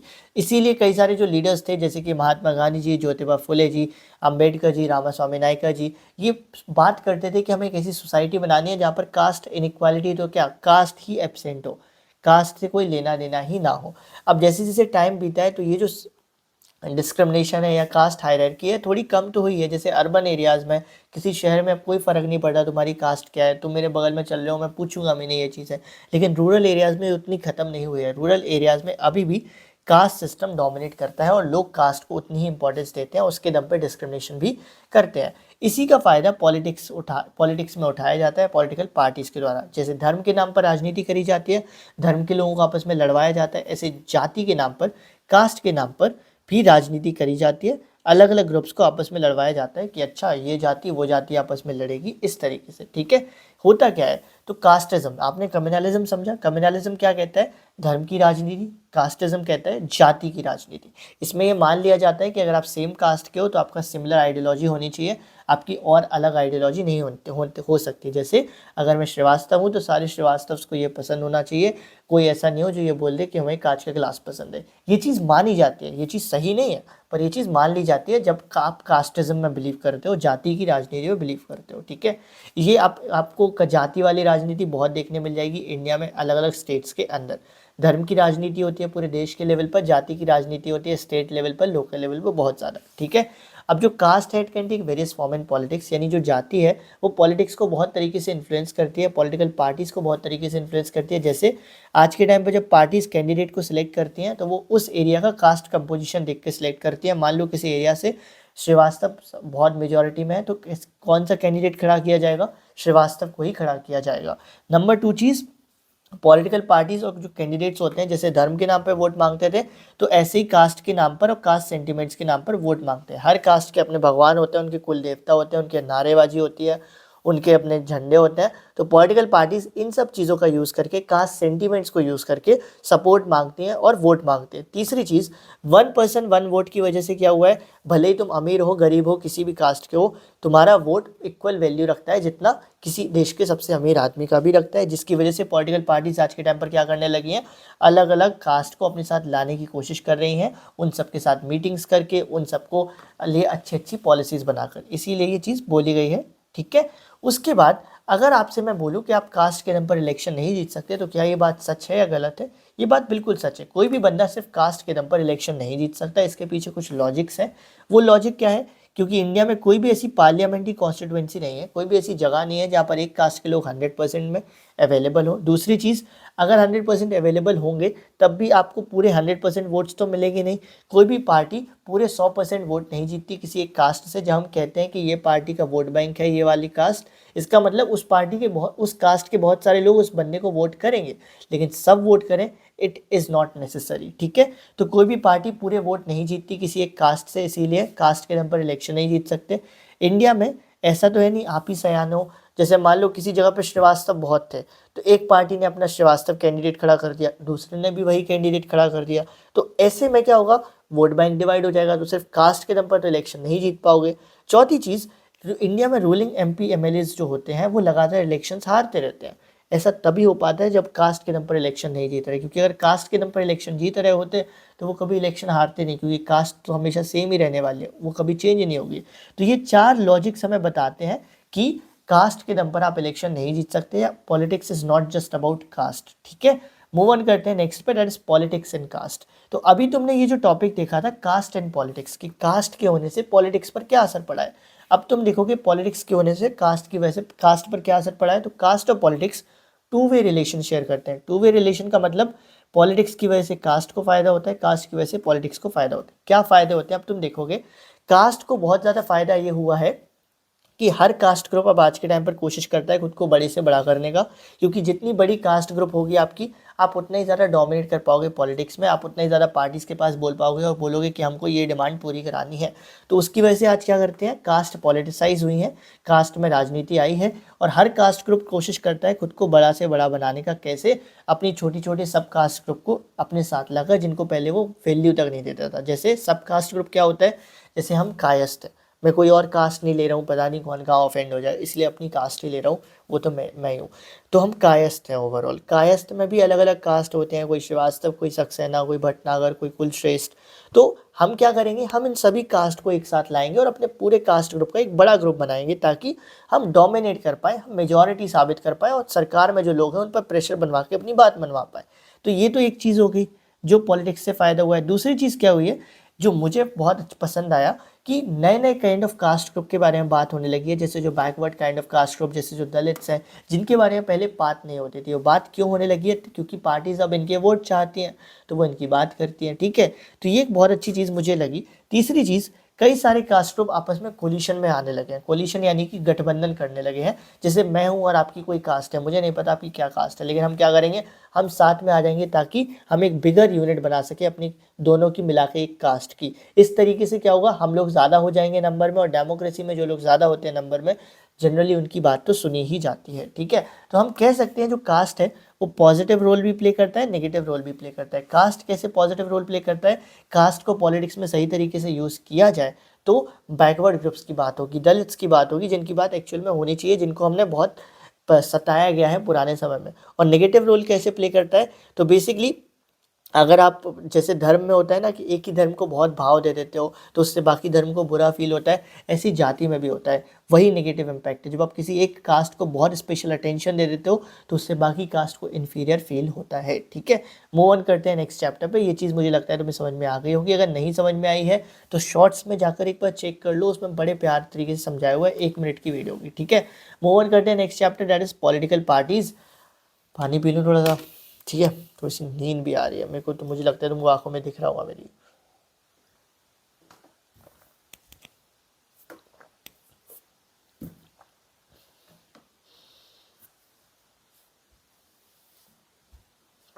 एक्चुअली में मैंने लेट कर दिया वीडियो बनाने में, मेरे को वीडियो बहुत जल्दी बनानी थी, मतलब आज में बहुत जल्दी बनानी थी, बट मैंने लेट कर दिया। बेसिकली तुम मानोगे नहीं, मैंने तीन दिन के अंदर ना, 4 दिन के अंदर मैंने 3 बड़ी बड़ी वन शॉट वीडियोस बनाई, 2 घंटे की, 2.5 घंटे की, हिस्ट्री, ज्योग्राफी, इकोनॉमिक्स की। बट इस वीडियो को बनाने में मुझे 2 दिन लग गए। क्यों? क्योंकि मैं थोड़ा रिलैक्स हो गया, मुझे लगा मेन काम तो निपट गया है, सिविक्स तो आसान है, मुझे आती भी है, इतना दिमाग भी नहीं लगाना है, तो उस पर मैंने 2 दिन दे दिए। But good part is at least मैंने प्रोकेस्टिनेट नहीं किया, मैं कुछ ना कुछ करता रहा। भले मेरी प्रोडक्टिविटी कम हुई, बट जितनी भी हुई तो कम से कम मैं भागा तो नहीं काम से, which is something I am very proud of my self, ठीक है। मैंने एक चीज़ रियलाइज़ करी है, जब आप प्रोडक्टिव काम करते हो तो आपका मन और प्रोडक्टिव काम करने का करता है, जब आप नॉन प्रोडक्टिव काम करते हो तो आपका मन करता है और नॉन प्रोडक्टिव काम करने का। जैसे होता है ना, आप जंक फूड खाने गए, जैसे मैं भी खाता हूँ, ऑब्वियस खाता हूँ, ठीक है। जैसे आप समोसे खाने गए तो आपका मन करेगा यार कचौड़ी भी खा ही लेते हैं, लेकिन अगर आप अच्छा खाना खाने जाओगे, साफ़ खाना, तो आपका मन करेगा और भी साफ़ खाना ही खाओ, ठीक है। तो इसीलिए ये चीज़ तुम रियलाइज़ करोगे, अभी तुम अपनी लाइफ में बहुत अर्ली फेज़ में हो, अभी तुमको डिस्ट्रैक्शन से बचना है और अच्छे अच्छे पॉजिटिव वर्क्स करने हैं। पॉजिटिव वर्क का मतलब ये नहीं तुम खुद के घर में चादर लेकिन दूसरे को चादर देने चले गए, वो वाला काम नहीं। पॉजिटिव वर्क्स का मतलब स्टडी पे फोकस करना है, जो तुम्हारा मेन काम है उस पर फोकस करना है, ठीक है। आ जाते हैं चैप्टर पॉलिटिकल पार्टीज़ पर।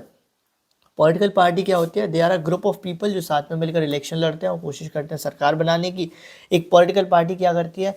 लोगों को कन्विंस करती है, अपनी पॉलिसीज़ लेकर आती है, लोगों को कन्विंस करती है कि क्यों उनकी पॉलिसीज़ बेहतर है, ताकि लोग उनको सपोर्ट करें और वो इलेक्शंस को जीत पाए। पॉलिटिकल पार्टी के 3 कंपोनेंट होते हैं, leader, active member, follower. Leader पूरी पार्टी की इमेज डिसाइड करता है, लीडर की इमेज पावरफुल होगी तो पूरी पार्टी की इमेज अच्छी बनेगी, और लीडर ही अकाउंटेबल होता है। क्यों? क्योंकि जैसे आज के टाइम पर देखो, किसी को कोई सवाल करना है तो वो बीजेपी में नरेंद्र मोदी जी से करता है। क्यों? क्योंकि वो उसके लीडर है और वही पूरी तरीके से पार्टी को रिप्रेजेंट कर रहा है। कांग्रेस से सवाल करना है तो राहुल गांधी जी से करता है। तो इट्स प्रीटी सिंपल। दूसरा, एक्टिव मेंबर्स। तो पार्टी के अंदर जितने भी रजिस्टर्ड लोग होते हैं वहाँ उसके, चाहे वो छोटे छोटे वार्ड मेंबर्स हो या बड़े से बड़े एमपी एमएलएज हो, वो सब उसके एक्टिव मेंबर्स कहलाते हैं, ठीक है। और तीसरा होता है फॉलोअर। फॉलोअर डिसाइड करते हैं पार्टी कितनी पॉपुलर है, उसका बेस कितना स्ट्रॉग है। जितने ज़्यादा नंबर ऑफ फॉलोअर्स, ये मैं रील वाली बात नहीं कर रहा हूँ, इंस्टा फॉलोअर की बात नहीं, एक्चुअल फॉलोअर्स, जितने ज़्यादा नंबर ऑफ फॉलोअर उतनी स्ट्रॉन्ग पार्टी, जितनी कम नंबर ऑफ फॉलोअर उतनी वीक पार्टी मानी जाएगी। पार्टीशन क्या होता है? पार्टीशन, या इसी को हम बोलते हैं पार्टीशनशिप। तो ये बेसिकली क्या होता है, जब मान लीजिए मैं एक पार्टी को सपोर्ट करता हूँ, ठीक है, अब वो पार्टी कल के दिन कुछ गलत भी कर देती है, तो मैं ना उस पार्टी के गलत को भी डिफेंड करूँगा, और ऐसा मैं इसलिए करूँगा क्योंकि मैं उस पार्टी से स्ट्रांगली कमिटेड हूँ, ठीक है। इसी को बोलते हैं पार्टीशनशिप या पार्टीशन। ये एक टेंडेंसी है जिसमें एक इंसान किसी पार्टी या किसी ग्रुप से स्ट्रांगली कमिटेड होता है, जिसकी वजह से वो चीज़ों को एक बैलेंस या न्यूट्रल पॉइंट ऑफ व्यू से नहीं देख पाता है, ठीक है। यही होता है हमारे देश में आज के टाइम पर। इसी को एक तरीके से हम अंधभक्ति भी बोलते हैं।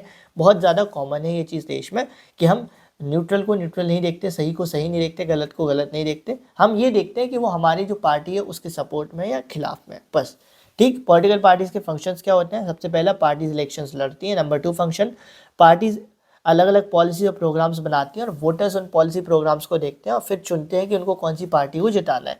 तीसरी चीज़, पार्टी लॉज बनाने में एक इंपॉर्टेंट रोल प्ले करती हैं। कैसे? लॉज बनती है लेजिस्लेटिव में, सिंपल भाषा में पार्लियामेंट में। पार्लियामेंट में कौन बैठता है? वही लोग तो बैठते हैं, वही पार्टीज़ के मेंबर तो बैठते हैं। तो हम कहते हैं कि उनके पास एक एडवांटेज होता है लॉज बनने में, इसीलिए हम बोलते हैं they plays a decisive role in making laws for the country. Parties form and run government, parties क्या करते हैं, लीडर्स को रिक्रूट करते हैं, अलग अलग लीडर्स को रिक्रूट किया, फिर उनको ट्रेन करती हैं, ट्रेन करने के बाद उनको उनका डिपार्टमेंट सौंप देती हैं और इस तरीके से सरकार चलाती हैं। पार्टीज जो इलेक्शंस हार जाती हैं वो अपोजिशन पार्टी का रोल प्ले करती हैं, जो एक बहुत इंपॉर्टेंट रोल है, क्यों, क्योंकि अपोजिशन पार्टी रूलिंग पार्टी के फेलियर्स को उजागर करती है, सबके सामने लाती है और एक नया पॉइंट ऑफ व्यू जनता के सामने रखती है। Party shape public opinion, basically ये कैसे करती हैं, पार्टीज ही वो लोग हैं जो जनता के इश्यूज़ को रेज करती हैं, हाईलाइट करती हैं और देखती है कि जनता के कॉमन इश्यूज़ क्या हैं। कई बार आप पार्टी की डिमांड से ये चीज़ पहचान सकते हो कि वहाँ की जनता की कॉमन डिमांड्स क्या चल रही है। इस तरीके से दे शेप्स पब्लिक ओपिनियन।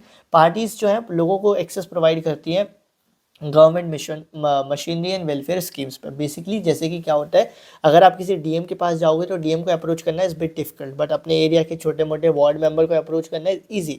तो ये वार्ड मेंबर्स का काम होता है कि पार्टीज़ के द्वारा जितनी भी योजनाएं चलाई जा रही हैं उन सभी योजनाओं को हर एक बंदे तक पहुँचाना जिसको उसकी ज़रूरत है। ठीक है, मूव ऑन करते हैं नेक्स्ट पे। Why do we need parties, parties की ज़रूरत इसलिए है, एक बार मुझे लगता है मुझे वो चेक कर लेना चाहिए कि वीडियो ऑन है या नहीं, जस्ट अ मिनट।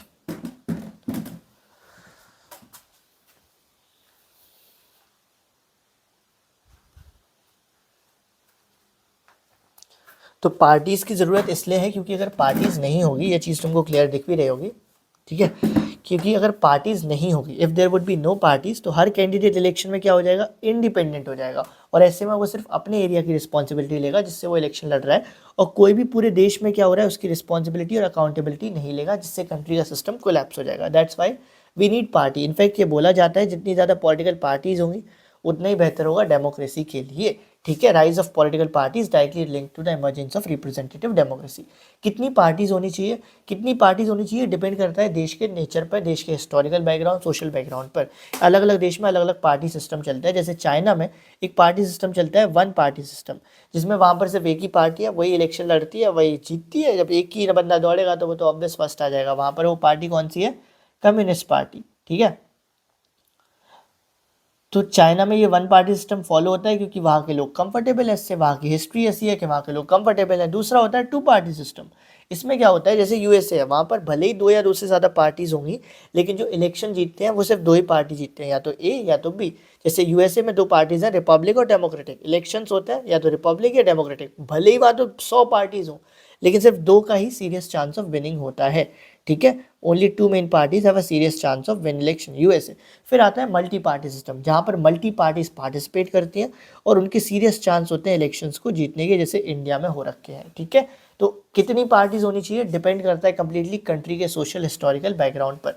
अब इंडिया में जो इलेक्शन कमीशन ऑफ इंडिया है, इस इलेक्शन कमीशन ऑफ इंडिया है जिसको हम ईसीआई भी बोलते हैं, ईसीआई। या पेन बहुत डार्क है यार, तो मैं वन कर रखी हूँ तब भी बहुत डार्क है। पेंसिल लेके देखते हैं, ठीक है, चला के देखते हैं, ये सही है, इसको मैं यूज़ करना चाहिए था। ईसीआई, ईसीआई का काम क्या है, ईसीआई के पास सारी जो पार्टीज़ होती हैं, एक मिनट, ईसीआई के पास क्या होता है, ईसीआई के पास सारी पार्टीज रजिस्टर होती हैं और ईसीआई का काम होता है हर पार्टी को इक्वली ट्रीट करना, लेकिन ये स्पेशल ट्रीटमेंट्स देते हैं कुछ बड़ी लार्ज स्टैब्लिश पार्टी को, जिनको रिकॉग्नाइज पार्टी बोला जाता है। जैसे उन पार्टीज़ को उनका एक यूनिक सिंबल दिया जाता है जिसको यूज़ किया जाता है उनके ऑफिशियल कैंडिडेट्स के द्वारा। अब अगर किसी पार्टी को, एक देश में या तो स्टेट पार्टी होती है, नेशनल पार्टी। नेशनल पार्टी जो पूरे देश के लिए कंट्री वाइड पार्टी होती है, जो पूरी कंट्री में जाकर इलेक्शन लड़ सकती है, पूरी कंट्री के प्राइम मिनिस्टर लेवल के इलेक्शन लड़ सकती है। स्टेट पार्टी वो पार्टी जो स्टेट लेवल के इलेक्शंस को लड़ सकती है, चीफ मिनिस्टर वाले इलेक्शन। तो अगर किसी पार्टी को स्टेट पार्टी बनना है या नेशनल पार्टी बनना है तो उसे एक क्राइटेरिया पास करना पड़ता है जो इलेक्शन कमीशन ऑफ इंडिया ने बनाया है, या कॉन्स्टिट्यूशन में भी जिसका जिक्र है। और ये सिर्फ एक क्राइटेरिया नहीं है, ऐसे बहुत सारे क्राइटेरियाज हैं, बट ये एनसीईआरटी में मेंशन है। नंबर वन चीज़, तो उस पार्टी को क्या करना पड़ेगा, सबसे पहले अगर किसी पार्टी को स्टेट पार्टी बनना है तो जो स्टेट लेवल के इलेक्शंस होते हैं उसमें 6% ऑफ टोटल वोट्स जीतने पड़ेंगे और कम से कम 2 सीट्स जीतनी पड़ेगी। मान लीजिए आपकी स्टेट में इलेक्शन होता है तो कम से कम वहाँ पर 2 सीट्स जीतनी पड़ेंगी और 6% टोटल वोट जीतने पड़ेंगे। यानी अगर 100 लोग वोट डालने जाते हैं तो कम से कम 6 लोग आपको वोट डालें, ठीक है, तब जाकर आप कम से कम 6% वोट जीत पाओगे। अगर किसी पार्टी को नेशनल पार्टी बनना है तो उस पार्टी को 6% वोट जीतने पड़ेंगे लोकसभा में और वो भी 4 स्टेट्स में, यानी प्राइम मिनिस्टर वाले जो इलेक्शंस होंगे तो 4 अलग अलग स्टेट्स में तुम्हारे पास 6% से ज़्यादा वोट होने चाहिए और लोकसभा में कम से कम 4 सीट्स होनी चाहिए, तब जाकर तुम नेशनल पार्टी बन पाओगे। अब इंडिया में जो हाल फिलहाल नेशनल पार्टीज हैं वो कौन कौन सी हैं, just a minute,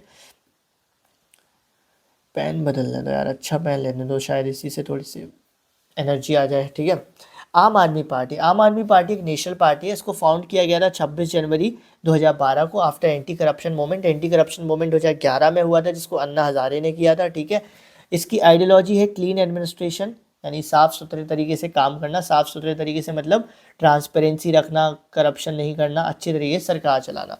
Bahujan Samaj party जिसको बीएसपी भी बोलते हैं, इसमें बड़ा इंपॉर्टेंट है, इसके लीडर काशीराम थे, 1986 में फाउंड होती है। जो बहुजन समाज पार्टी है, it aims to represent the Dalit वर्ग, या उन सभी बहुजन समाज के लोगों को रिप्रेजेंट करता है, जैसे जो SC, ST, OBC माइनॉरिटीज़ हैं उन सबको। इनकी जो आइडियोलॉजी है, it is based on the thoughts of Sahu Maharaj, Mahatma Phule, Baba Saheb Ambedkar. इनको 10 सीट मिली थी लोकसभा में 2019 के। ये तुमको याद नहीं करना, तुमको ये याद नहीं करना कि 2019 में कितनी सीट मिली थी, क्योंकि अब तो 2024 लेवल के इलेक्शंस भी हो चुके हैं। ठीक है, उसके बाद नेशनल पीपल्स पार्टी। ये पार्टी भी हमारी क्या है, एक नेशनल पार्टी है। ये फाउंड हुई थी जुलाई 2013 में under the leadership of PA Sangma. ये पहली पार्टी है नॉर्थ इंडिया की जिसको स्टेटस मिला है नेशनल पार्टी का।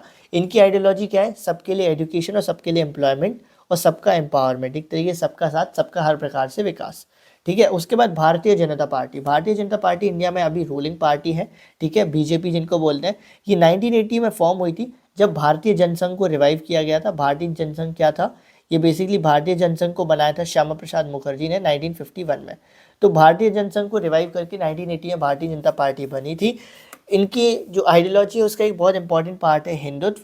जो भारतीय जनता पार्टी है उनकी कुछ मेन डिमांड्स रही हैं शुरू से। पहले तो नंबर 1 चीज़, वो जम्मू एंड कश्मीर का कंप्लीट इंटीग्रेशन चाहते हैं। नंबर 2 चीज़, वो एक यूनिफॉर्म सिविल कोड चाहते हैं सबके लिए। नंबर 3 चीज़, वो रिलीजियस कन्वर्जेंस पे बैन चाहते हैं। रिलीजियस कन्वर्जेंस पे बैन मतलब वो नहीं चाहते कि धर्म परिवर्तन हो। ठीक है, इस तरीके से ये हमारी BJP का भी हो जाता है। इनके सिंबल्स मैं तुमको बताऊंगा। फिर आता है communist party of India, Marxist. अब मार्क्सिस्ट और लेनिस्ट या मार्क्सिज्म लेनिज्म के जो थॉट्स हैं उस बारे में हम डिटेल में नहीं जाते हैं। उसका रीज़न ये है, just give me a minute.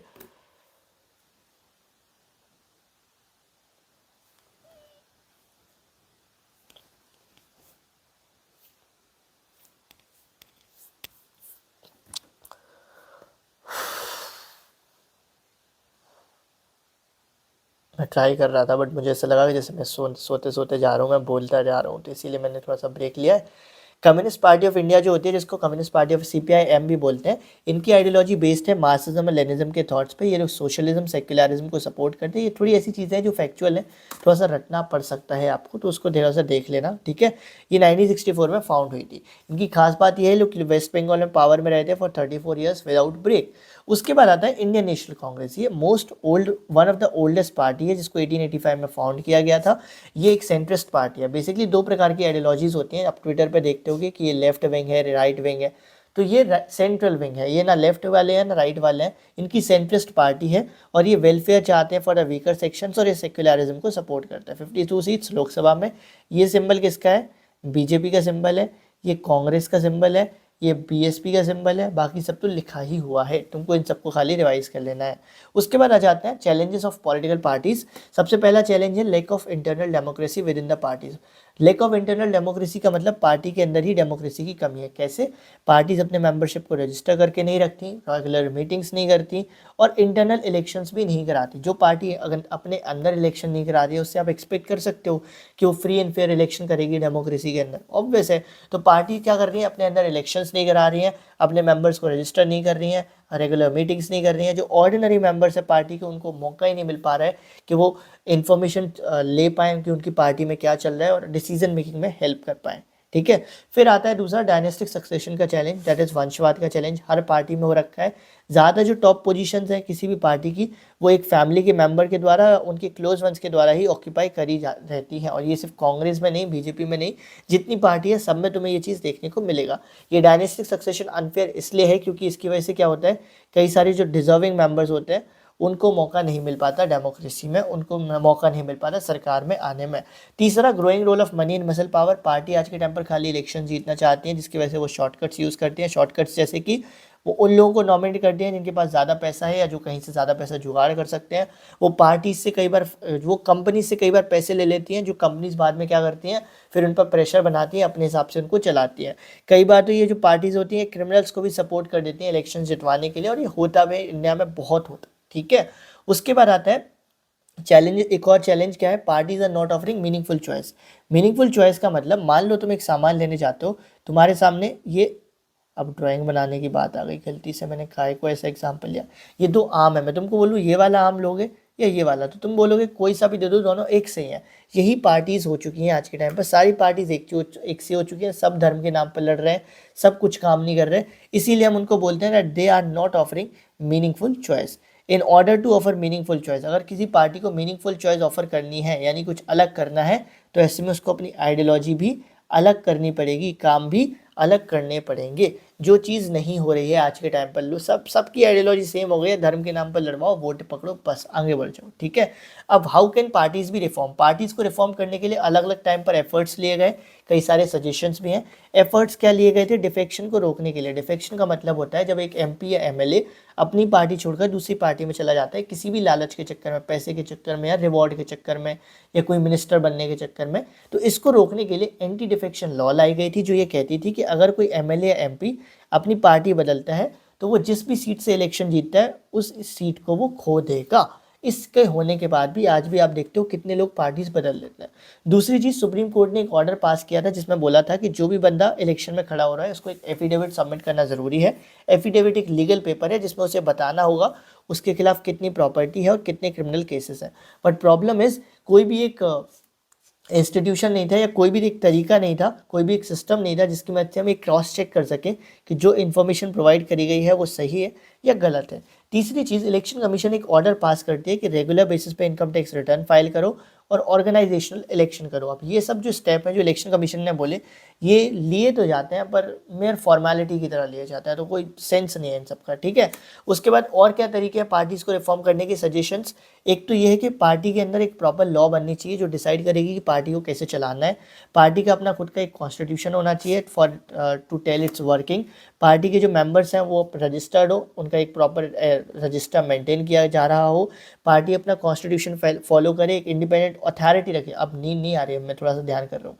एक इंडिपेंडेंट अथॉरिटी हो हर एक पार्टी के अंदर, जिसका काम क्या होगा कि अगर पार्टी के अंदर कॉन्फ्लिक्ट्स हो जाएंगे, डिस्प्यूट्स होंगे, तो उनको सॉल्व करेगी। साथ ही साथ क्या हो, ओपन इलेक्शंस किए जाए हायर पोजीशंस के लिए। ये सब चीज़ें एक ही सजेशन में आती हैं। दूसरा, स्टेट फंडिंग ऑफ इलेक्शन करी जानी चाहिए। इससे क्या होगा, बहुत सारी जो ब्लैक मनी है जो इलेक्शन में खर्च होती है 5-5, 7-7 हज़ार करोड़, वो नहीं होगी। गवर्नमेंट क्या कर सकती है, किसी भी पार्टी की प्रीवियस परफॉर्मेंस को देखकर उसको पैसा दे सकती है, ट्रांसपोर्टेशन फ्री कर सकती है, ताकि करप्शन बहुत हद तक रुक जाएगा। तीसरी चीज़ क्या हो सकती है, कंपलसरी कर दिया जाए पार्टीज़ को कि वो मिनिमम 1/3 रिप्रेजेंटेशन अपनी अपनी पॉलिटिकल पार्टी में वुमेन को दे। ठीक है, इसके क्या फ़ायदे होंगे वो आपको मुझे बताना है। और क्या किया जा सकता है, लोग प्रेशर डाल सकते हैं पॉलिटिकल पार्टीज़ के ऊपर, पिटीशंस के थ्रू, पब्लिसिटी के थ्रू, और स्ट्रगल करके कि भाई आप ये रिफॉर्म लो, अदरवाइज हम आपका सपोर्ट नहीं करेंगे।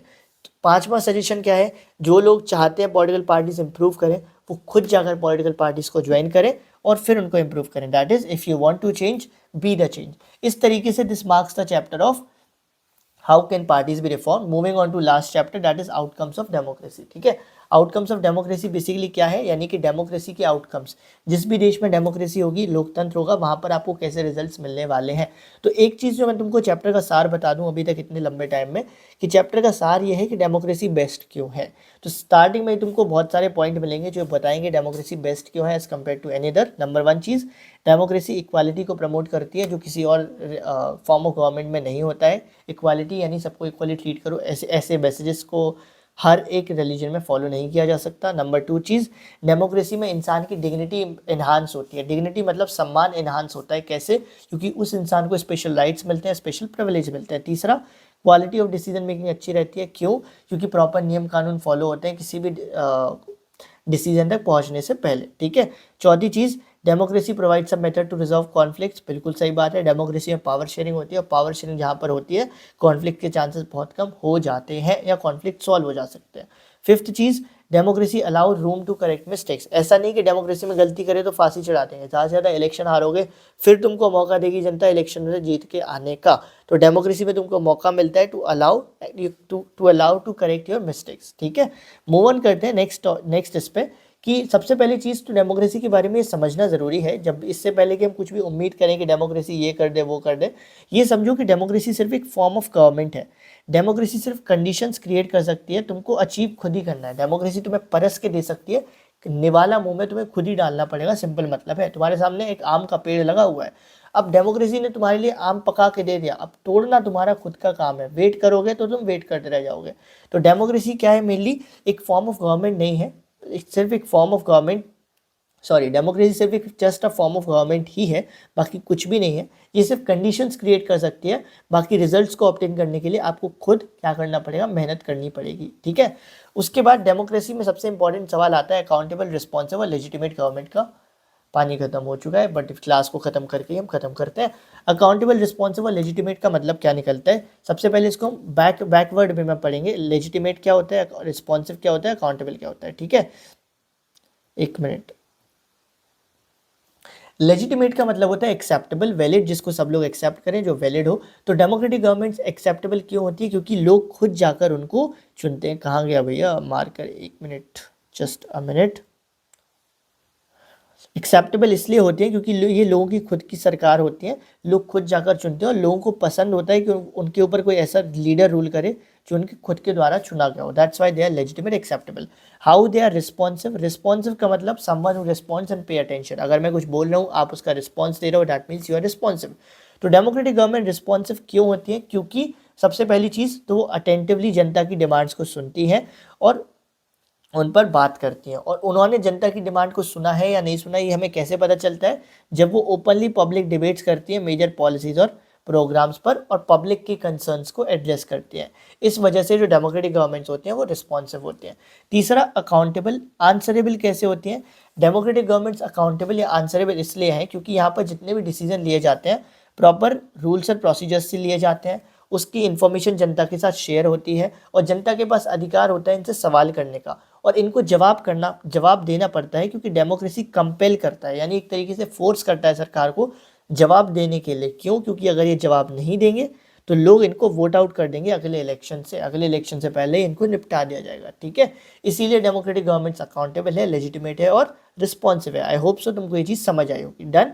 उसके बाद देखा गया है कि डेमोक्रेसी में इकोनॉमिक ग्रोथ और डेवलपमेंट कैसा रहा है। तो अगर हम कंपेयर करते हैं एक ऐसी कंट्री को जहाँ पर डिक्टेटरशिप है और एक ऐसी कंट्री जहाँ डेमोक्रेसी है, तो ये चीज़ देखी गई है कि डेमोक्रेसी वाला देश कहीं ना कहीं थोड़े पीछे है डिक्टेटरशिप वाले देश से। पर फिर भी democracy is a better form of government, क्योंकि कई सारे स्पेशल फीचर्स यहाँ पर दिए जाते हैं जो किसी डिक्टेटरशिप वाले देश में नहीं देखने को मिलते हैं। साथ ही साथ ये चीज़ भी देखी गई है कि डेमोक्रेसी कोई गारंटी नहीं है कि रैपिड डेवलपमेंट होगा। It is not a guarantee of rapid development. पर हाँ, जहाँ पर डेमोक्रेसी होगी हमें एक्सपेक्ट करते हैं कि वो देश ज़्यादा पीछे नहीं रहेंगे किसी और देश के मुकाबले। अगर इनइक्वालिटी और पॉवर्टी के मामले में बात करें तो पॉवर्टी और इनइक्वालिटी के मामले में भी डेमोक्रेसी कोई बहुत सक्सेसफुल नहीं है। देखा गया है कि दो ग्रुप्स क्रिएट हो चुके हैं, अल्ट्रा रिच लोगों के जो अमीर पे अमीर होते जा रहे हैं और फिर गरीब है जो गरीब पे गरीब होते चले जा रहे हैं।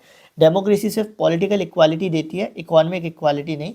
पॉलिटिकल इक्वालिटी का मतलब क्या होता है, पॉलिटिकल इक्वालिटी का मतलब हर बंदे के पास एक ही वोट है, चाहे तुम्हारा कोई भी धर्म हो, कोई भी जाति हो।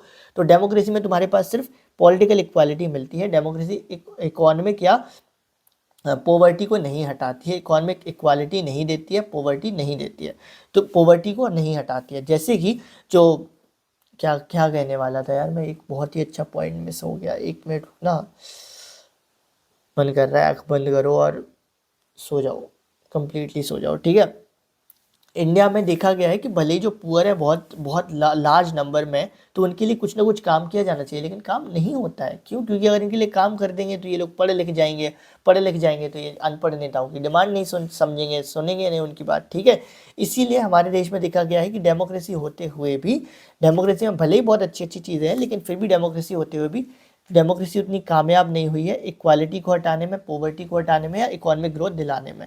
एकोमोडेशन ऑफ सोशल डाइवर्सिटी, इसका मतलब होता है सबको साथ में लेकर चलना।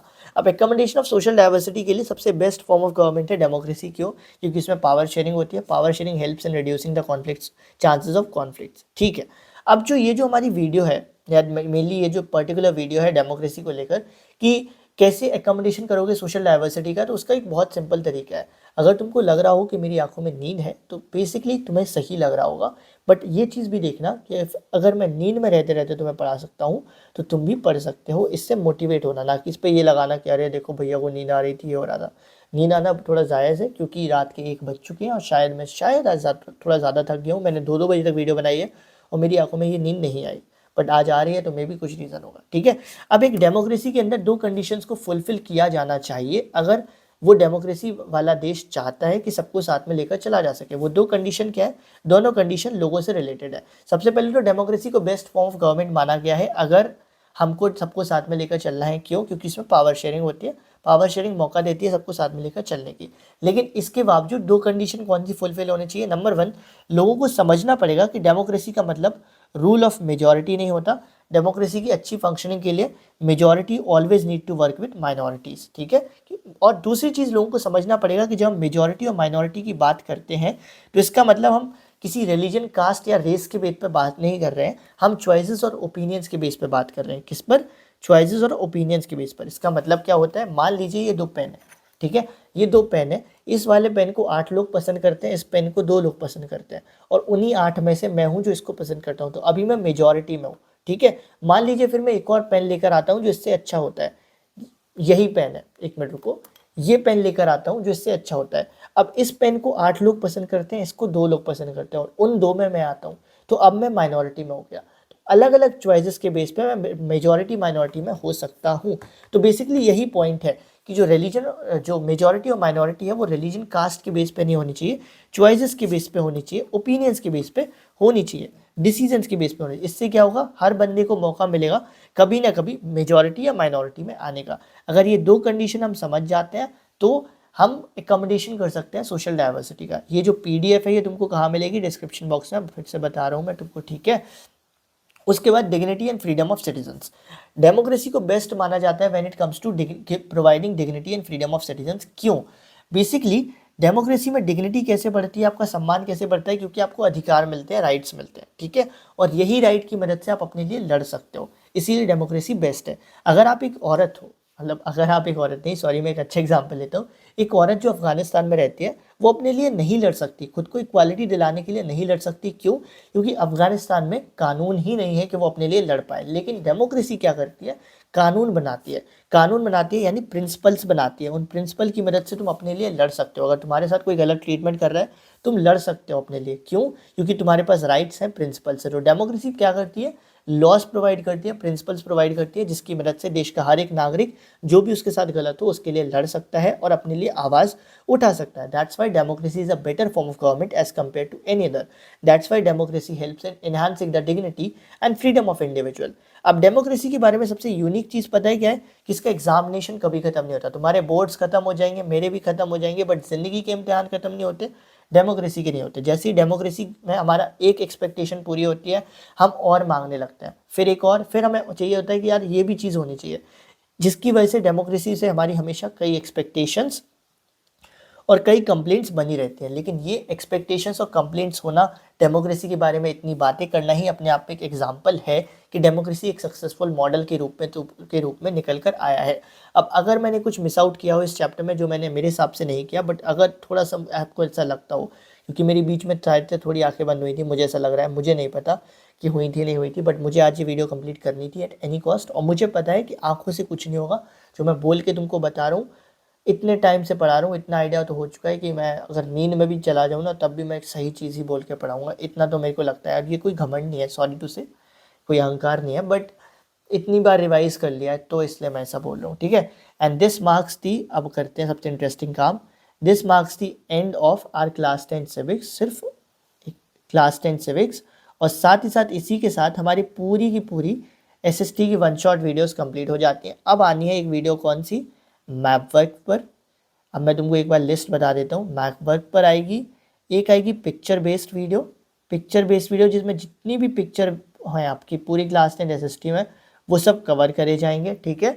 और साथ ही साथ इसमें एक अदर टॉपिक पे वीडियो आएगी जो बड़ी इंपॉर्टेंट है। और उसके बाद फिर तुम्हारी हिंदी शुरू कराई जाएगी, हिंदी A और B दोनों के लिए, ग्रामर की वीडियो आएगी। बाकी if you want any other video please let me know in the comment section. PDF तुमको कहाँ मिलेगी बता चुका हूँ, कहाँ मिलेगी, कमेंट सेक्शन में और डिस्क्रिप्शन बॉक्स में। टेलीग्राम ग्रुप को भी ज्वाइन करना है तुमको। टेलीग्राम लिंक कहाँ मिलेगी वो भी तुम्हें यहीं पर मिलेगी। अब देखो, अब मेरे को नींद नहीं आई, अब इसमें बड़ा मज़ा आ रहा है मेरे को, ठीक है। तो टेलीग्राम ग्रुप ज्वाइन करो और पीडीएफ तुम इससे रीड करो। बाकी अब क्या करना है, तुमको एनसीईआरटी छूनी नहीं है। जो 4 पीडीएफ मैंने तुम्हें प्रोवाइड करी हैं, 4 वन शॉट वीडियोज़ के थ्रू, उनको पढ़ो, तुम्हारा काम हो जाएगा। मिलते हैं नेक्स्ट वीडियो में, तब तक के लिए all the best everyone, good bye.